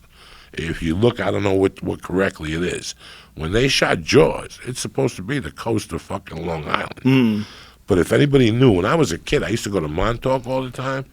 That beach was no bueno, dog. You'd be on the beach and a fucking crab would walk up to you. They walked backwards. But this is unheard of, guys. Come on. That's Jaws. It's biting their buoy? Is that what that is? Yeah. Or is that a sack of meat? Yeah. I think there's meat. They're chumming it? Yeah. Oh, they're chumming? Why is it biting that thing then? Is that definitely what's going on? What is on that rope back there? Oh, so it ripped it apart. Oh, yeah, like there's salmon fillets. 2,000 pounds. Or fish fillets. They think the shark was 2,000 pounds? Look at the size. Stop doing this because it's hard for me to tell what's going on. Well, okay, no they dangled. So what is it biting? What is that yellow thing? It's like a buoy or something, isn't it? Yeah, it looks like it. But why would it bite a buoy? It's a fucking animal. But you see how they have that piece of fish? They were dangling in the water. It seemed to me like they were trying to bring that. But with that fish, it was already filleted. So it's like the body, the head, and the tail. It seemed to me like they're putting that in the water to attract sharks. I bet they know a spot where sharks... See what I'm talking about? See, that's the part of the fish that you can't... it's like he's got it opened up like a fillet. And they're dragging it through the water, I think, to try to attract them. Maybe they saw it and they're like, let's see if we can get it closer. Oh, yeah, maybe, like right? Yeah. Fuck. They're like, oh, shit, never mind. Get it away. Yeah, and so then they're throwing... Yeah, see, they're throwing that in the water. They're definitely trying to bring him closer to the boat. Rogan, I don't give a fuck if they put a leg in the water. Look at the size of that fucking thing off the coast of New Jersey. That's what makes you want to scratch your fucking head. Then a week later, a seal attacked a girl on a California beach. A seal. I saw one where a seal grabbed a girl's leg and pulled her into the water off a dock. That was a different one. This is another one? This is another one. And they're blaming it on a chemical in the ocean, Clonox or something like that, that once the seals get that in. Look at this girl, how she got dragged in, cuz. Look at this. Look at this, my brother. Oh, my God. Oh, my God. Yeah, dog. Fuck this out is of why her leg. something's going on. Holy shit. Holy shit. Can't really see anything else. Bro. I think the climate change is everywhere. It's all over. It affects everything. Oh, that thing fucked her leg guy. up. Wow, that's crazy that they got it on video, too. It just jumps up and bites her fucking leg. Maybe to pay back. Did you see that, too, this week? The dogs? Look at this. Try to take a dog? Yeah. I don't know what's going on here. No, it's a big giant shark. Oh, Jesus. And then the rest of the dogs come in to help its buddy. And it sort of stays for a second. I thought maybe it had one, and they're trying to get it to release it. Did it? I don't believe so. No, look at it. Jesus Christ. It's a really crazy fucking video. But the dogs are huge also. They're no bitch-ass dogs. I guess. I mean, who would show up to the beach with 5 savages like that? That's a fucking shark, bro. No, dog, you got to be very careful. You got to be very careful now. Something's going on, and you have to... Do you think the world's coming to an end? Not at all. What do you think, I'm Eddie Bravo? The fuck? The world, we're slinging dick until something happens, but what could make all these shark attacks, especially on the East Coast the last 3 weeks? Well, here's one thing. Especially on the East Coast. One thing could be lack of food, right? I mean, they overfish the fuck out of the ocean. People know for a fact that that's a real problem. That's a real problem. Overfishing's a giant problem. They're worried that the ocean fish in some parts of the world will literally be extinct. There'll be nothing left in 50, 60, 100 years. Who knows if they don't clean up their act. But you just see the way they do with commercial nets. Just throw those fucking things in and just insane wide nets, just scooping up everything. And then they get all these fish and they dump them in the hull of the boat. And it's crazy how much fish they kill. It's crazy what a desire for fish we all have. But if sharks run out of shit to eat, and then the seals run out of shit to eat, the sharks start running out of seals, and they start going after people. What do seals eat? It's a good question. I don't imagine they eat fish. Right? Years ago, Yeah. seals up in San Francisco were getting killed by sharks. Yeah, at such a high level, that a guy was on a surfboard, and they couldn't imagine why the shark bit him. And then they looked into it, and they said from underneath, the shark just sees They see a seal. a seal. Yeah. Yeah, there's a crazy video of a shark taking a seal out on this one right here, right in front of all these people on the marina. It's Alcatraz. Alcatraz. Okay, watch this. Back it up a little bit. Watch this splatter. The shark just jacks his fucking seal right in front of everybody. They're all looking out. Watch this. Boom! Look at all that blood. And everybody's like, what the fuck? It's an oil slick of blood. The shark comes out of the water with the seal. I mean, look at that blood. That is madness. Bright red blotch and a fucking huge shark destroying a seal in front of everybody. Just let you know, that's their world. There's monsters right there. It's just they can't get out of the water. I mean, imagine if that was like right next to the woods, and you know that if you didn't go into the woods, you'd be okay. But if you did go into the woods, there's a giant gray thing that moves 30 miles an hour that just bites the legs and arms off of everything it runs into. Is that what The Village was? They scared them from going into the woods because something was going to kill them if they went out there? They put on a costume. The Village was about a bunch of people that didn't know that it was like 2000 and whatever. I know that, it was. but I mean, isn't that what the idea they had was like they were going to die by something? Yeah, they scared them with some costume or some shit, right? Giant shark. But that's what it's like when you're sitting on the dock there looking out at that shark fucking up that seal in the water. It's right there. I mean, you could just jump in. I mean, it is sort of like being at the edge of the woods watching some mythical monster tear apart a creature in front of you. We spoke when you were in Hawaii. That's the first thing I said to you, though. Look out for the fucking sharks, dog. I'm worried about We're that shit. fine. Nothing happened. We're fine. And they got hammerheads down there? Well, there's a lot of tiger sharks. Tiger sharks bite people. And bull sharks are apparently the most dangerous, and they're the weird ones because they go through fresh water. They'll go they found bull sharks way up near Illinois, like near Chicago on rivers. Bull sharks get in fresh water and swim all the way up the river. In fact, Jaws was actually inspired by bull sharks that bit people over like a successive couple of days in New Jersey, in a river in New Jersey. That's the actual original story that inspired Jaws came from shark attacks in like, I want to say like maybe the 50s or some shit like that were near a river in New Jersey. Bro, Freshwater river. Speaking of New Jersey, there's something I want to show you. See if you can find that story, Jamie. I know there's been sharks seen in the Mississippi River. Yeah. Which is like the same kind of story. Yeah, exactly. They can go way up. They can survive in fresh water. The bull sharks are they're a weird animal. I think that monster guy, that television show River Monsters, that dude, that cool guy, I think that guy caught one somewhere, if I remember correctly. That guy that used to hang out with Wild Boys, Steve-O and Chris Pontius, Manny, he got into that water in the bay at San Francisco with like 200 bull sharks. The footage of it is fucking crazy. Oh my God. He's those like, guys he are so seems insane. so insane. They're also insane. Just with no cage or nothing? Nothing. How about when Steve-O was on that fucking tree and the lions jumped up in the tree to be with him? Like, what in the fuck, son? They took his hat from him, took his hat off his head. I'm like, what? Like he was inches from death. One of your fans sent me an article for you about 6 months ago. Really interesting. I got it somewhere in my phone. I think it's on Twitter. So Rocky Balboa. Sylvester Stallone was a young guy, and he went into a gym in Bayonne because he wanted Chuck Wepner's trainer to train him. But Chuck Wepner's trainer told him to fuck off because Sylvester Stallone had done porn.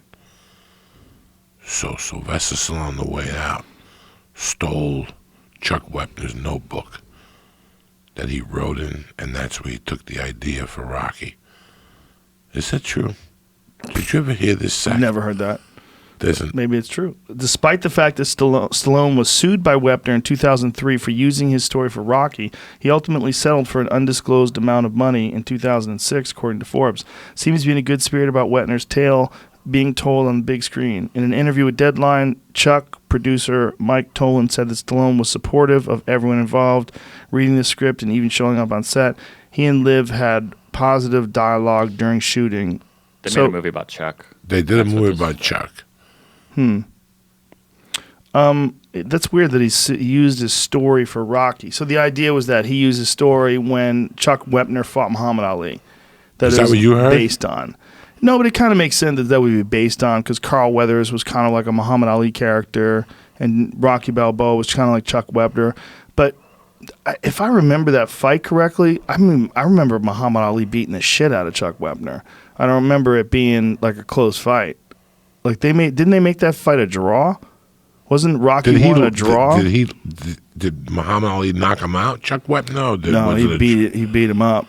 He beat him up. He didn't knock him out. But Okay, I think he went 12 rounds. It might have been 15 rounds. Might be back when they were doing 15. Matter of fact, I think it did. I think, if I remember correctly, it went to distance. But again, my boxing knowledge is not like my MMA knowledge. It's like B level.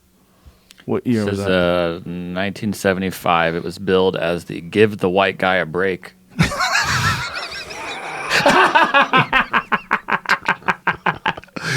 Oh my God, that's hilarious. They should have done that in Rocky. He was knocked out in the 15th round. Okay, 15th round.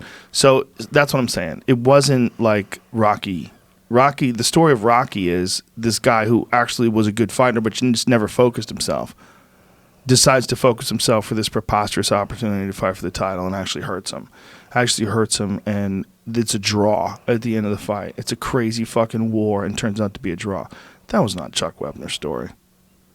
I mean, unless they use part of Chuck Wepner's life. Well, he paid him. Yeah. He obviously paid him. He might so have. Might have. There may be some truth to that fucking story. Maybe. And Stallone has always been known to have sticky fingers. Mm-hmm. He stuck his finger in the Expendables. That was Eddie's student. Yep. And Eddie's student had to take him back. Because in those days... That's what they did, right? For people, what people don't know is there's a couple people who do that. They meet with a guy, Jamie, how you doing? Jamie's like, I got an idea, but the guy moves back to Columbus. All of a sudden, a year later, Jamie turns the TV on, and there's this story on TV. Mm-hmm. Jamie takes him to court and wins. Even has the notes, the appointment that his agent made for him to meet Stallone. All Stallone has to shell him now is for the amount of the script. He doesn't have to give him proceeds of what he made. Yeah. So it's a tremendous scam if you do it and get away with it. Listen, I'm not bad mounting Stallone. Let me tell you something. Every time those Rockies come on, I watch those fucking things. Yeah. And I am more and more baffled that they kind of still hold up. And what's really baffling about the Rockies is they keep on coming. I mean, they're writing another one. Creed. Yeah, Creed. Now that they got Michael B. Jordan. Yeah, Did you see the video of Michael B. Jordan going through that tactical course?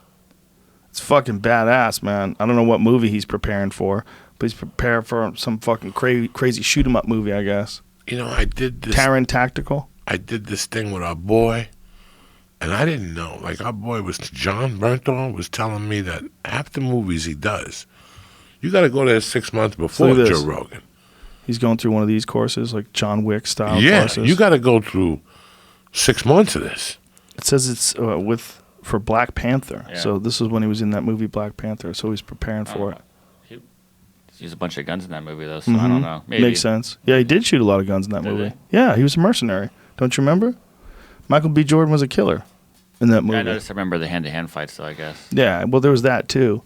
But I'm sure there was some gunfights. And just to be able to handle it and look like this, I don't know enough about shooting to know if this looks good.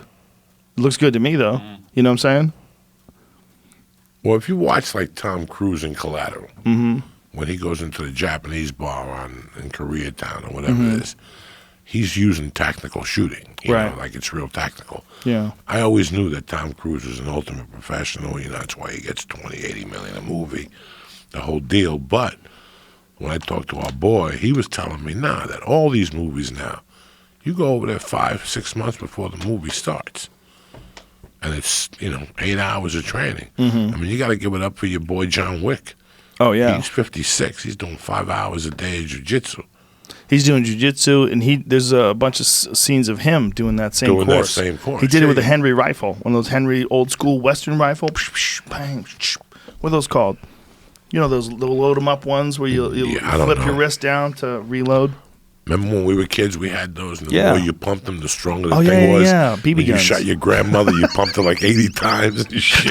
If you hated the motherfucker, you'd start pumping that bitch at like 6 in the morning, you get it all full. That was the ultimate dangerous weapon to give to a kid, a fucking BB We gun. had everything. We had, remember the wrist rockets? Yeah, I had a wrist rocket. Was that what they called? Yeah, they had those tubes, surgical tubes. Oh, my God. Yeah. I had a friend that lived on the 2nd floor, and he would just peg off kids as they were walking home from school. Richie Vanacek. God. And he was in school too, so he would run home from school, go on his 2nd, 3rd floor attic, lay on the floor like a mercenary, and just shoot kids. They couldn't investigate. Oh my God. How funny was he? He would put nails. He would put nails in like tables like these at school. So when people put their books down, they get caught by the nail. He was just a fucking nut. Now he's somewhere installing elevators in Pennsylvania somewhere. Who the fuck knows? Wrist rockets are so dangerous. We used to use marbles. We used to take wrist rockets, buy a bag of marbles, and get a wrist rocket. Oh. Yeah, because marbles, they fly consistently. You can get used to where the trajectory is going to go. If you have a rock, who the fuck knows how much that rock weighs? You know, this rock's heavier than that rock. It's hard to figure out where the fuck things are going. But when you get good with a marble, you understand that, like, right here, I kind of can judge the arc of that marble. You can start nailing things. Remember when you got your first marksman repeater? You ever get a marksman repeater? I never had one of those. Marksman repeater is pellets, BBs, and darts. I had one of those when I was about 8. My mother caught me, gave me a beat, and I had the fucking 007 knife. That's a knife from the 70s. They either sold them in Newark or in Harlem. I remember 007s had a wooden handle. Wooden handle, I had nice one of and those. big. I used to get the painted jeans. Do you know that when I was like by the 3rd grade, do you know I used to get shaken down on the way out and then the way in? Do you know that? Because they were worried about you. Oh. In the 2nd grade, before my mother put me in Catholic school, it was called shakedown. Take socks off. Wow, socks Like off. how much money you went out with. Is this Keanu? No, that's a marksman repeater. Oh. Look at it. It was BBs, pellets, and that's where you put the darts up on top. You had a lot of fun How many with those. kids got shot by the cops holding that thing? None. What are you talking about? None. None? That's the 70s. Nah. Nobody didn't shoot kids They would back talk then? to you first before they shot you in the head. When did they start to shoot And they kids? shoot you in the fucking leg back then. Oh. They were normal people because they were neighborhood kids. In those days, the cops in your neighborhood, 60% were from that neighborhood. So they understood the person. They understood the kid. They knew he had mental health. Now they'll get somebody from Culver City and put him in San Diego. They don't know the area. When we were growing up, especially when you were staying with your grandpa in Newark, all those cops grew up in Newark. The Rogans, they're fucking crazy. Don't worry about them. So when you go out over the Rogans, you take your gun out. You don't point it at them. Right. Joe, put the gun down. So I see what you're saying. Like, the cops were members of the community, so Yes. they knew. They knew. They weren't going into everything cold. They weren't going into everything cold. I think the people that have to worry the most are cops that pull people over, because you just fucking never know. You see what happened yesterday? The cop, the black dude in North Carolina, wherever he was, I don't know where he was. I'm sorry if it's North Carolina. He was smoking a blunt. The cop pulled him over. He fucking dragged the cop.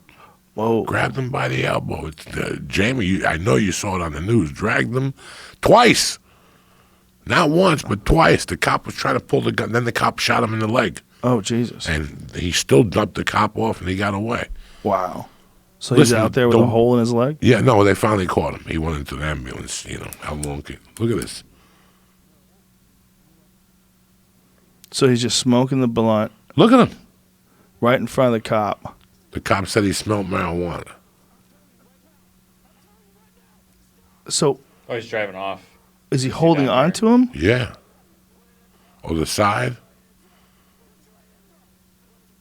Whoa. So the guy tried to drive off and he hung on. It looks like he hung on to the car. Am I correct there? I don't know. I don't know why I can't get the audio, but That's when you. Oh, so he's reaching for his gun Now now. look at what. Now look at now. Are those bullets? Yeah.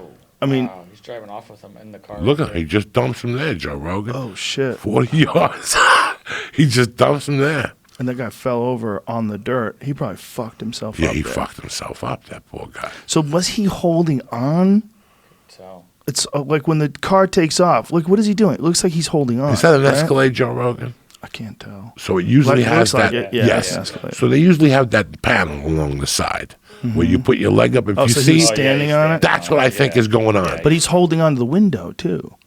It looks like he's trying to hold. Like it looks like he's got his arm in. he's Well, got by one this foot time up he's there. got his he's holding on to his seatbelt. See, he's got one foot up there, right there.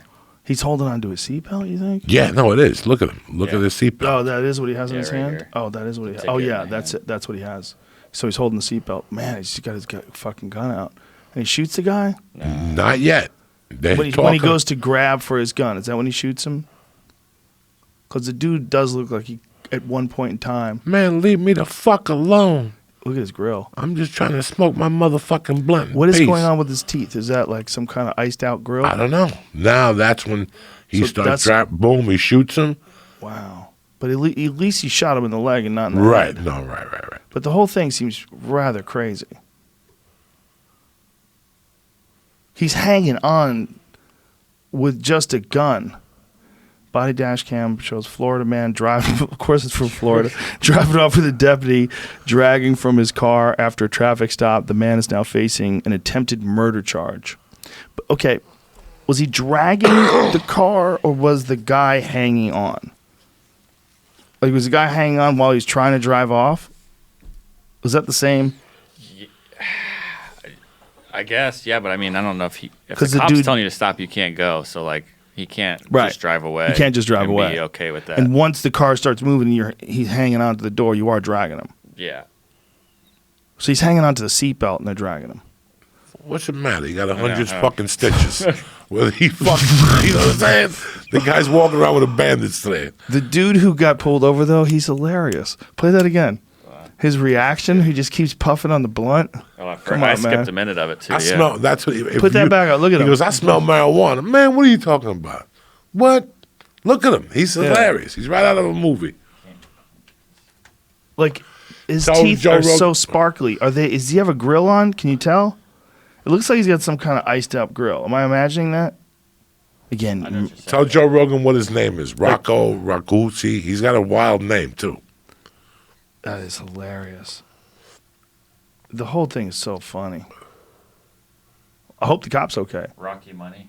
That's his name? His name's Rocky Money? I told Money you. Rudolph. Yeah, this is a Rocky Money Rudolph. Damn, the cops done lit up Rocky Money Rudolph. Junior, the boot. Oh, that's hilarious. The best name I've seen in 14 years on the job.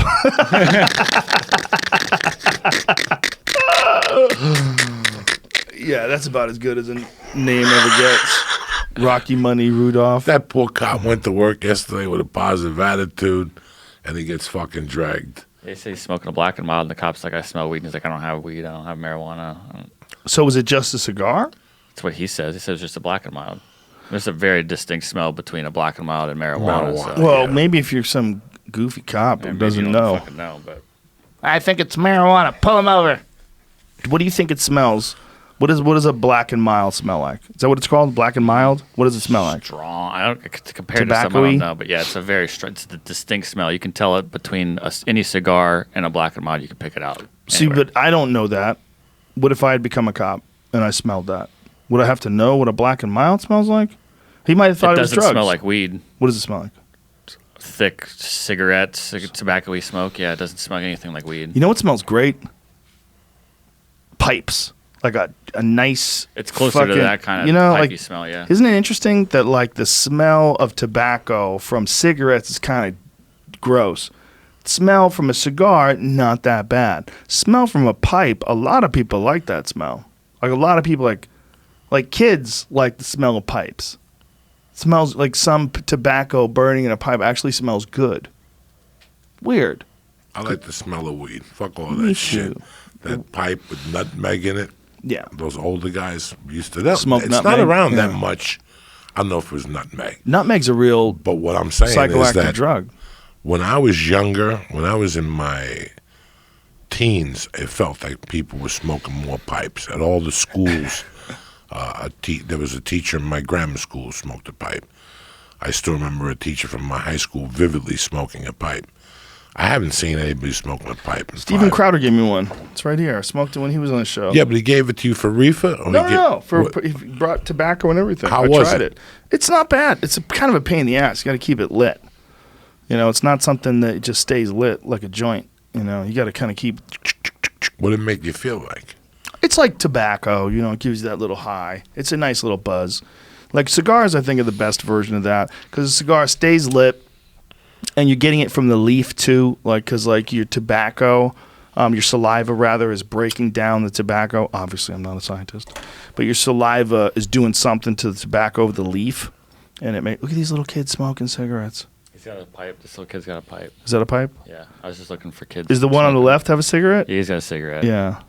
This one's probably fake, but Hello. he's also got a pipe. Here. Crazy is that in the 50s and 40s? Look at that kid smoking cigarettes in the lower right hand corner. Yeah, kids were smoking. That's like They an were 11-year-old. eating Shit. Yeah. Newsies. Wow. Look at that. All the kids selling the same newspapers. They were all fucking addicted to cigarettes. Wow. Hey, do me a favor. Send me that picture. I want to try to get that picture printed up for the studio. That's like Okay. Little Rascals and shit. Yeah. Wow.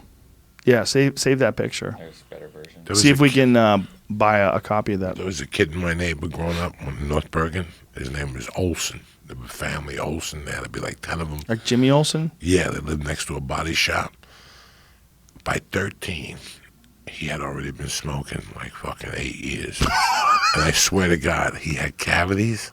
So he would just put the cigarette in the tooth gaps Oh, and just leave it there. oh And no. talk to you with the cigarette Oh, in the no. cavity. His teeth are green. He's on Facebook now. I talk to him from time to time and shit. I wave at him. But that's how bad in the 70s and 60s, and I think the 50s, kids were fucking smoking. Look at that. Look at that ad. Give your throat a vacation. Smoke a fresh cigarette. Camels. Holy shit. That's a doctor. A doctor's telling you to give your throat a vacation. Chesterfield cigarettes are just as pure as the water you drink.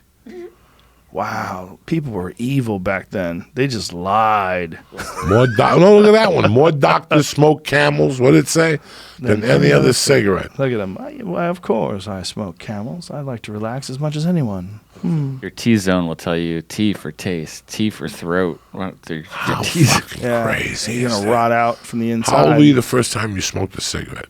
Ever? Probably 14 or 15. What happened to you? I thought it was disgusting. I thought I was about like 9. I thought it was fucking horrible. I got dizzy, and then I didn't turn the cigarette out. I almost lit the bathroom on fire. My mother found out. No good. The next time I smoked one again was many years later. Adam Ferrara used to smoke, and he gave me some of his cigarettes because we were doing some sketch. I don't remember exactly what it was about, but I was supposed to be smoking a cigarette in the sketch. I was supposed to be like some annoying poet smoking a cigarette, and so I kept smoking a cigarette while we were practicing this thing, and I'm blasted out of my mind. 3-4 cigarettes in, when you just smoke them back to back to back, and you don't smoke. Oh my God, the nicotine. I was like, this is crazy. This is what you're doing all the time? I was like, you're getting high all the time like this?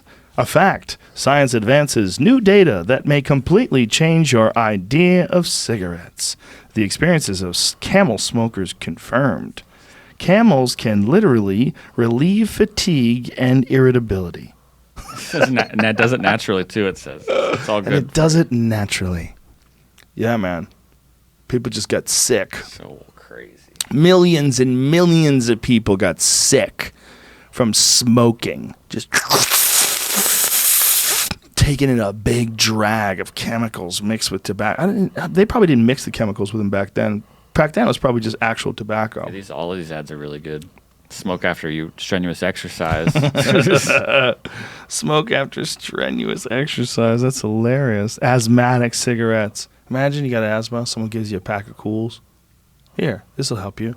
Hey, what you need is Camel, no filters. How about a Lucky Strike? Hilarious. How crazy is this? How crazy it would be if you took one of these ads, like if you knew your grandfather died of cancer, and you took one of these ads and fucking took it to the cigarette companies, got some badass attorneys, and said, you know what, man, look at what you guys were putting out in the 50s and 60s. Doctors' favorite cigarette is Camel cigarettes? Are you fucking crazy? Like, think about the ad. Think about how outrageous with what we know today that ad is. Outrageous. It's fucking outrageous. Outrageous. It's so evil. Like, doctor's favorite cigarette is... Because they're telling you doctors. They're not saying, like... No. They're not saying, like, my accountant's favorite cigarette. They're not saying my police officer's favorite cigarette. They're saying doctors to let you know it's going to be okay. Because they know it's not going to be okay. And you know it's not going to be okay. No, you don't know. You don't know. You really don't know. God, no, it's bad. You really don't know. You went to the movies. You're 10 years old. Your father gave you a nickel. You went to the movies and Marlon Brando was smoking a cigarette in the Wild One. And all of a sudden you go home and you're like, and you tell your friend, wow, that looks so cool. And your friend goes, smoking is bad for you. And you're like, no, I just saw an article. 4 out of 5 doctors surveyed smoke Camel fucking cigarettes and they live to their 80. Actually, it's not bad for you. It can literally remove irritability. Nose, throat, and accessory organs not adversely affected by smoking Chesterfields. They did a 6-month study and they said nothing was First different. such report ever published about any cigarette. Oh, so it's Chesterfields. You just get them and you're okay. Imagine if there was one cigarette that just had it nailed. Dog, I used to date a girl that worked at a crazy house. Like where people go when they're crazy. Mm-hmm. And she used to bring, I was a broke comic. She used to bring me home cigarettes. I would smoke those cigarettes and go off the reservation. Uh-oh. Like they were like low-end cigarettes. You gotta see the shit they put in there. Like I could tell a visible difference from when I smoked a Camel or a Marlboro Light. Did you ever smoke Sherm? What's charm? Sherm. You know what Sherm is? No. Sherm was something they were doing where certain cigarettes they would dip in formaldehyde. I smoked weed with formaldehyde. What's that like? Tremendous. It's just fucking tremendous. But I was into that shit at that time.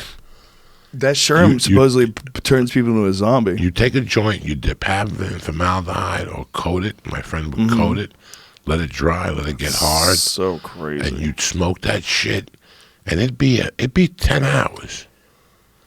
What's up, Jamie? This says that it was when people were doing it, they would say it was embalming fluid because it would make you turn into a zombie, but it was really just PCP.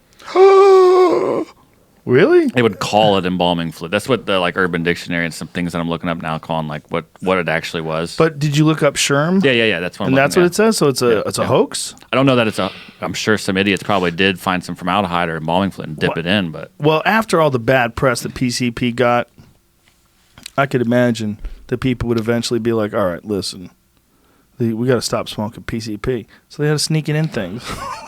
Because nobody had a good PCP experience. Another thing says it's the opposite of what I just said. I had 50 good ones. Good PCP experiences? But guys, to be honest with you, I didn't know I was doing PCP. Oh. They called it THC crystal. THC crystal? Crystal, that's what it was called, THC crystal. How do you know it was PCP? Because years later, I found out THC crystal didn't fucking exist. Well, THC crystals is like the crystals off of weed. So what they tell you at that time, you'd ask the dealer, like, where'd you get this from? Word on the street was you took stems, you threw them in a pot with boiling water. And when it comes to a head, the stuff that stays to the edge, you scrape that off. Yeah. And you put it into a powder form, and that's what you snort. That was the word on the street. But what it really was PC fucking P. It was animal tranquilizer. Oh, so they were just saying that so they could sell it. So they could sell it. And then when you go into New York City in the 80s, when you went to the weed spots, yeah, they sold 2 types of weed. But they also sold the thing called trays. Trays? Trays. That's a $3 bag. Oh. So when you paid, they would sell you a $10 bag of Sensimilla. You got 5 joints or something. Then they would have like a special $20 for Buddha Thai. And you would get 3 joints, 2.5 joints, tight joints. And then for the tray, you get a tight joint of this white powder that looked like a line of Coke when you put it on the table. So what you did was you rolled your joint and you took that white line, you sprinkled it in the joint, you smoked it. Bye-bye, Irene. Bye-bye, Irene. And they always gave it a weird name, like Jim Jones. Oh, Jesus. At the time after he drunk, you know what I'm saying? After he killed those people? In Guyana? Yeah, so they would give it weird names. Jim Jones. How crazy was that guy? Suicide. They would give it all these weird names. Jim Jones named the town Jonestown. That's what you know. That's when the cops move in. When you name a town after yourself, like, what are you doing? I'm just running Vernonville.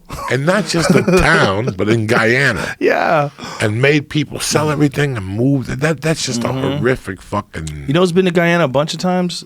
Steve Ranella. You know who he is? That guy from that... Yeah, He's been on my podcast from the show Meat Eater. Yeah, he's recorded a bunch of episodes in Guyana, living with the people that live in the jungle. Fascinating shit. Fascinating. Watching how those people live, and he's interacting with them and hanging out with them, and bow fishing with them and shit. Just wild, man. They found pictographs on a rock that's on a river. They have no idea who made them, no idea how old they are. Just sitting there. Just probably 1,000 years old. They don't know what they mean. Just some people from an ancient time ago in Guyana wrote this shit on a rock, and you can still see it today. I want to see what that fucking place looks like that Jim Jones had now. They just did I wonder what they do special with about it. Once everybody No, it's just died. a jungle there. It just grew out. Just grew over? They went back and they redug up the old stage. He had a landing strip too, right? Yeah, that's where he shot that dog. I still remember being a little kid and them showing the guy getting shot. The federal agent. The camera falling. No, the governor or the senator. They always showed the shot of the camera going down. The reporters were about to get on the plane, and then a truck pulled up, and guys just opened fire on him. Wow. And the guy fell with the camera rolling. Wow. The lady's still alive. The senator, the woman, the assistant. She got shot. Woman got shot. The congressman, the senator, whoever he died, but her assistant lived, and somebody else lived. And they just got interviewed.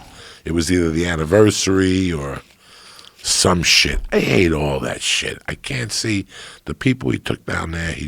I don't know. Cults are dangerous. It's very dangerous when one person wants to be the only one to talk and tell you what to do and make the rules and be special. When you got that one person that gathers a group of people and has all those people listen to him without question and tries to say that he has the answers, for whatever reason that's appealing to people. It's very weird, but people fall into that trap over and over and over again. When you have a strong, confident man who is telling you what you know, and then you see them giving into the power, and for whatever reason, it makes it even more attractive to a certain segment of the population. When you see someone reveling in the power of being a cult leader.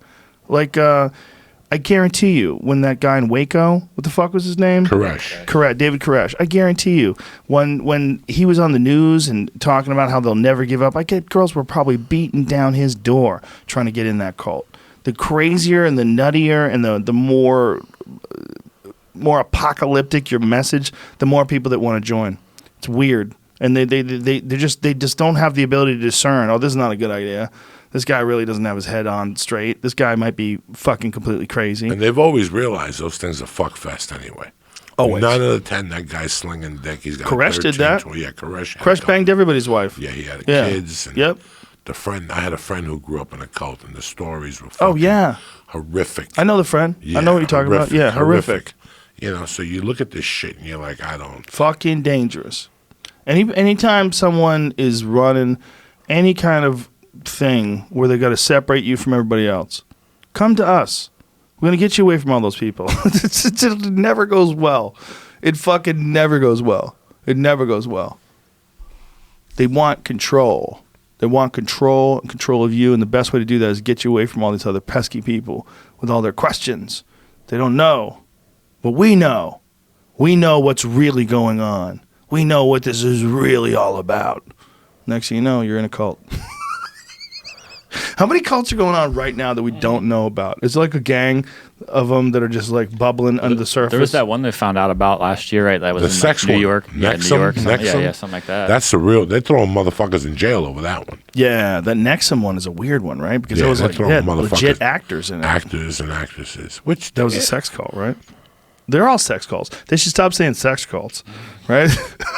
They're cults, Is but there they a all no turn sex into- cult? No sex cult. It's like Buddhist. They go, okay, yeah, That's do whatever you got. Just think about that. A guy who tells you he's God, blah, blah, blah, blah, and you let him fuck your wife. Like, yeah, okay, Crazy. take her away in the middle of the night. And she comes back the next day smelling like cock and God knows what else. And you have to still respect the guy and call him God and whatever Yeah. the fuck they do. Yeah, It's such a sick fucking mind. it's sick. And you have to be in such a weak state as a human being to really buy into that. You can't call them, you can't call it. They're just in a fucked up, weird state. They just maybe they had a void in their life somewhere, and this is the way by filling it in. I don't see it. I can never join a cult. Fuck Well, there's you. a bunch of different things And you could gotta be give- wrong with the leader. And you got to give them your money. Mm-hmm. You got to do it. You got to sell your house. Yep. All those people that went to Jonestown had to sell their homes, whatever they had, and give their money to him. Did you see Wild Wild Country? Wild, wild country. No. Joey. What is it? It's a Netflix documentary about the Pacific Northwest cults. Oh, That okay, yeah. Ragnish guy, Yeah, that yeah, guy yeah. that eventually went on to. He found this crazy cult, and he went on to buy this town up there. I heard about it. It's fucking amazing. Listen. We live around so much stupidity. Why watch it when sit there and watch it on TV? It's really good though. The documentary is incredible. It's so well done. And this Sheila lady who's running things, she's poisoning people and shit. It's crazy. They poison people. She did all kinds of crazy stuff. It was it's wild. They shipped homeless people in to vote so they could take over the town. They just brought homeless people in from everywhere. Just picked them up. And the homeless people were like, "Yay, we found a home." And some of them were like really into it. And then they're like, "All right, we're done with you. Get the fuck out of here." They kicked them out after they took over the home. Everyone in the town that lived there before them was fucking hated them. They had their own police force, armed guards. I mean, guys armed to the dick, okay, just carrying machine guns and shit. Dog, how the fuck is it 2 o'clock? Because that's what always happens with us. How the fuck? I thought it was like 1 o'clock. No. Maybe 12:30. Joey, we have fun. I've known This you is forever. crazy. I've known you for 23 years, man. Maybe more. 22, When did you get here? What year? 97. Was it 97? Yeah. Yeah. 22 years. It's a long time, It's Joey crazy Diaz. to go to the store and see what we're walking around and how long we've been there for. Every time I go down there, I get a fucking anxiety attack. Really? Yeah, I get anxiety. I can't believe I'm still there. It's still so fun. I got a home. Sometimes I just sit back by the ice cube machine and look and go, how lucky am I that I got a fucking home? But I got a boogie. I know you do. I got a Let's boogie. wrap this bitch I up. got a boogie and fucking pee. All I'm right. an old man. Both. I Great love you, to brother. see you. Love you too. Happy 4th of July to You too, my everybody. friend. Charlotte next week, you dirty bitches. I'm excited. Thank you to We everybody didn't- that came to Atlantic City and I Baltimore, know. too. We're We had a fucking great time. Columbus. We didn't talk about Baltimore, the Oh, yeah. Borgata, or the food Yeah. in Baltimore, and Borgata, or John Rollo. Yeah. Shout Yeah. out to John Rollo. All right, folks. I love you guys. Love you. Bye.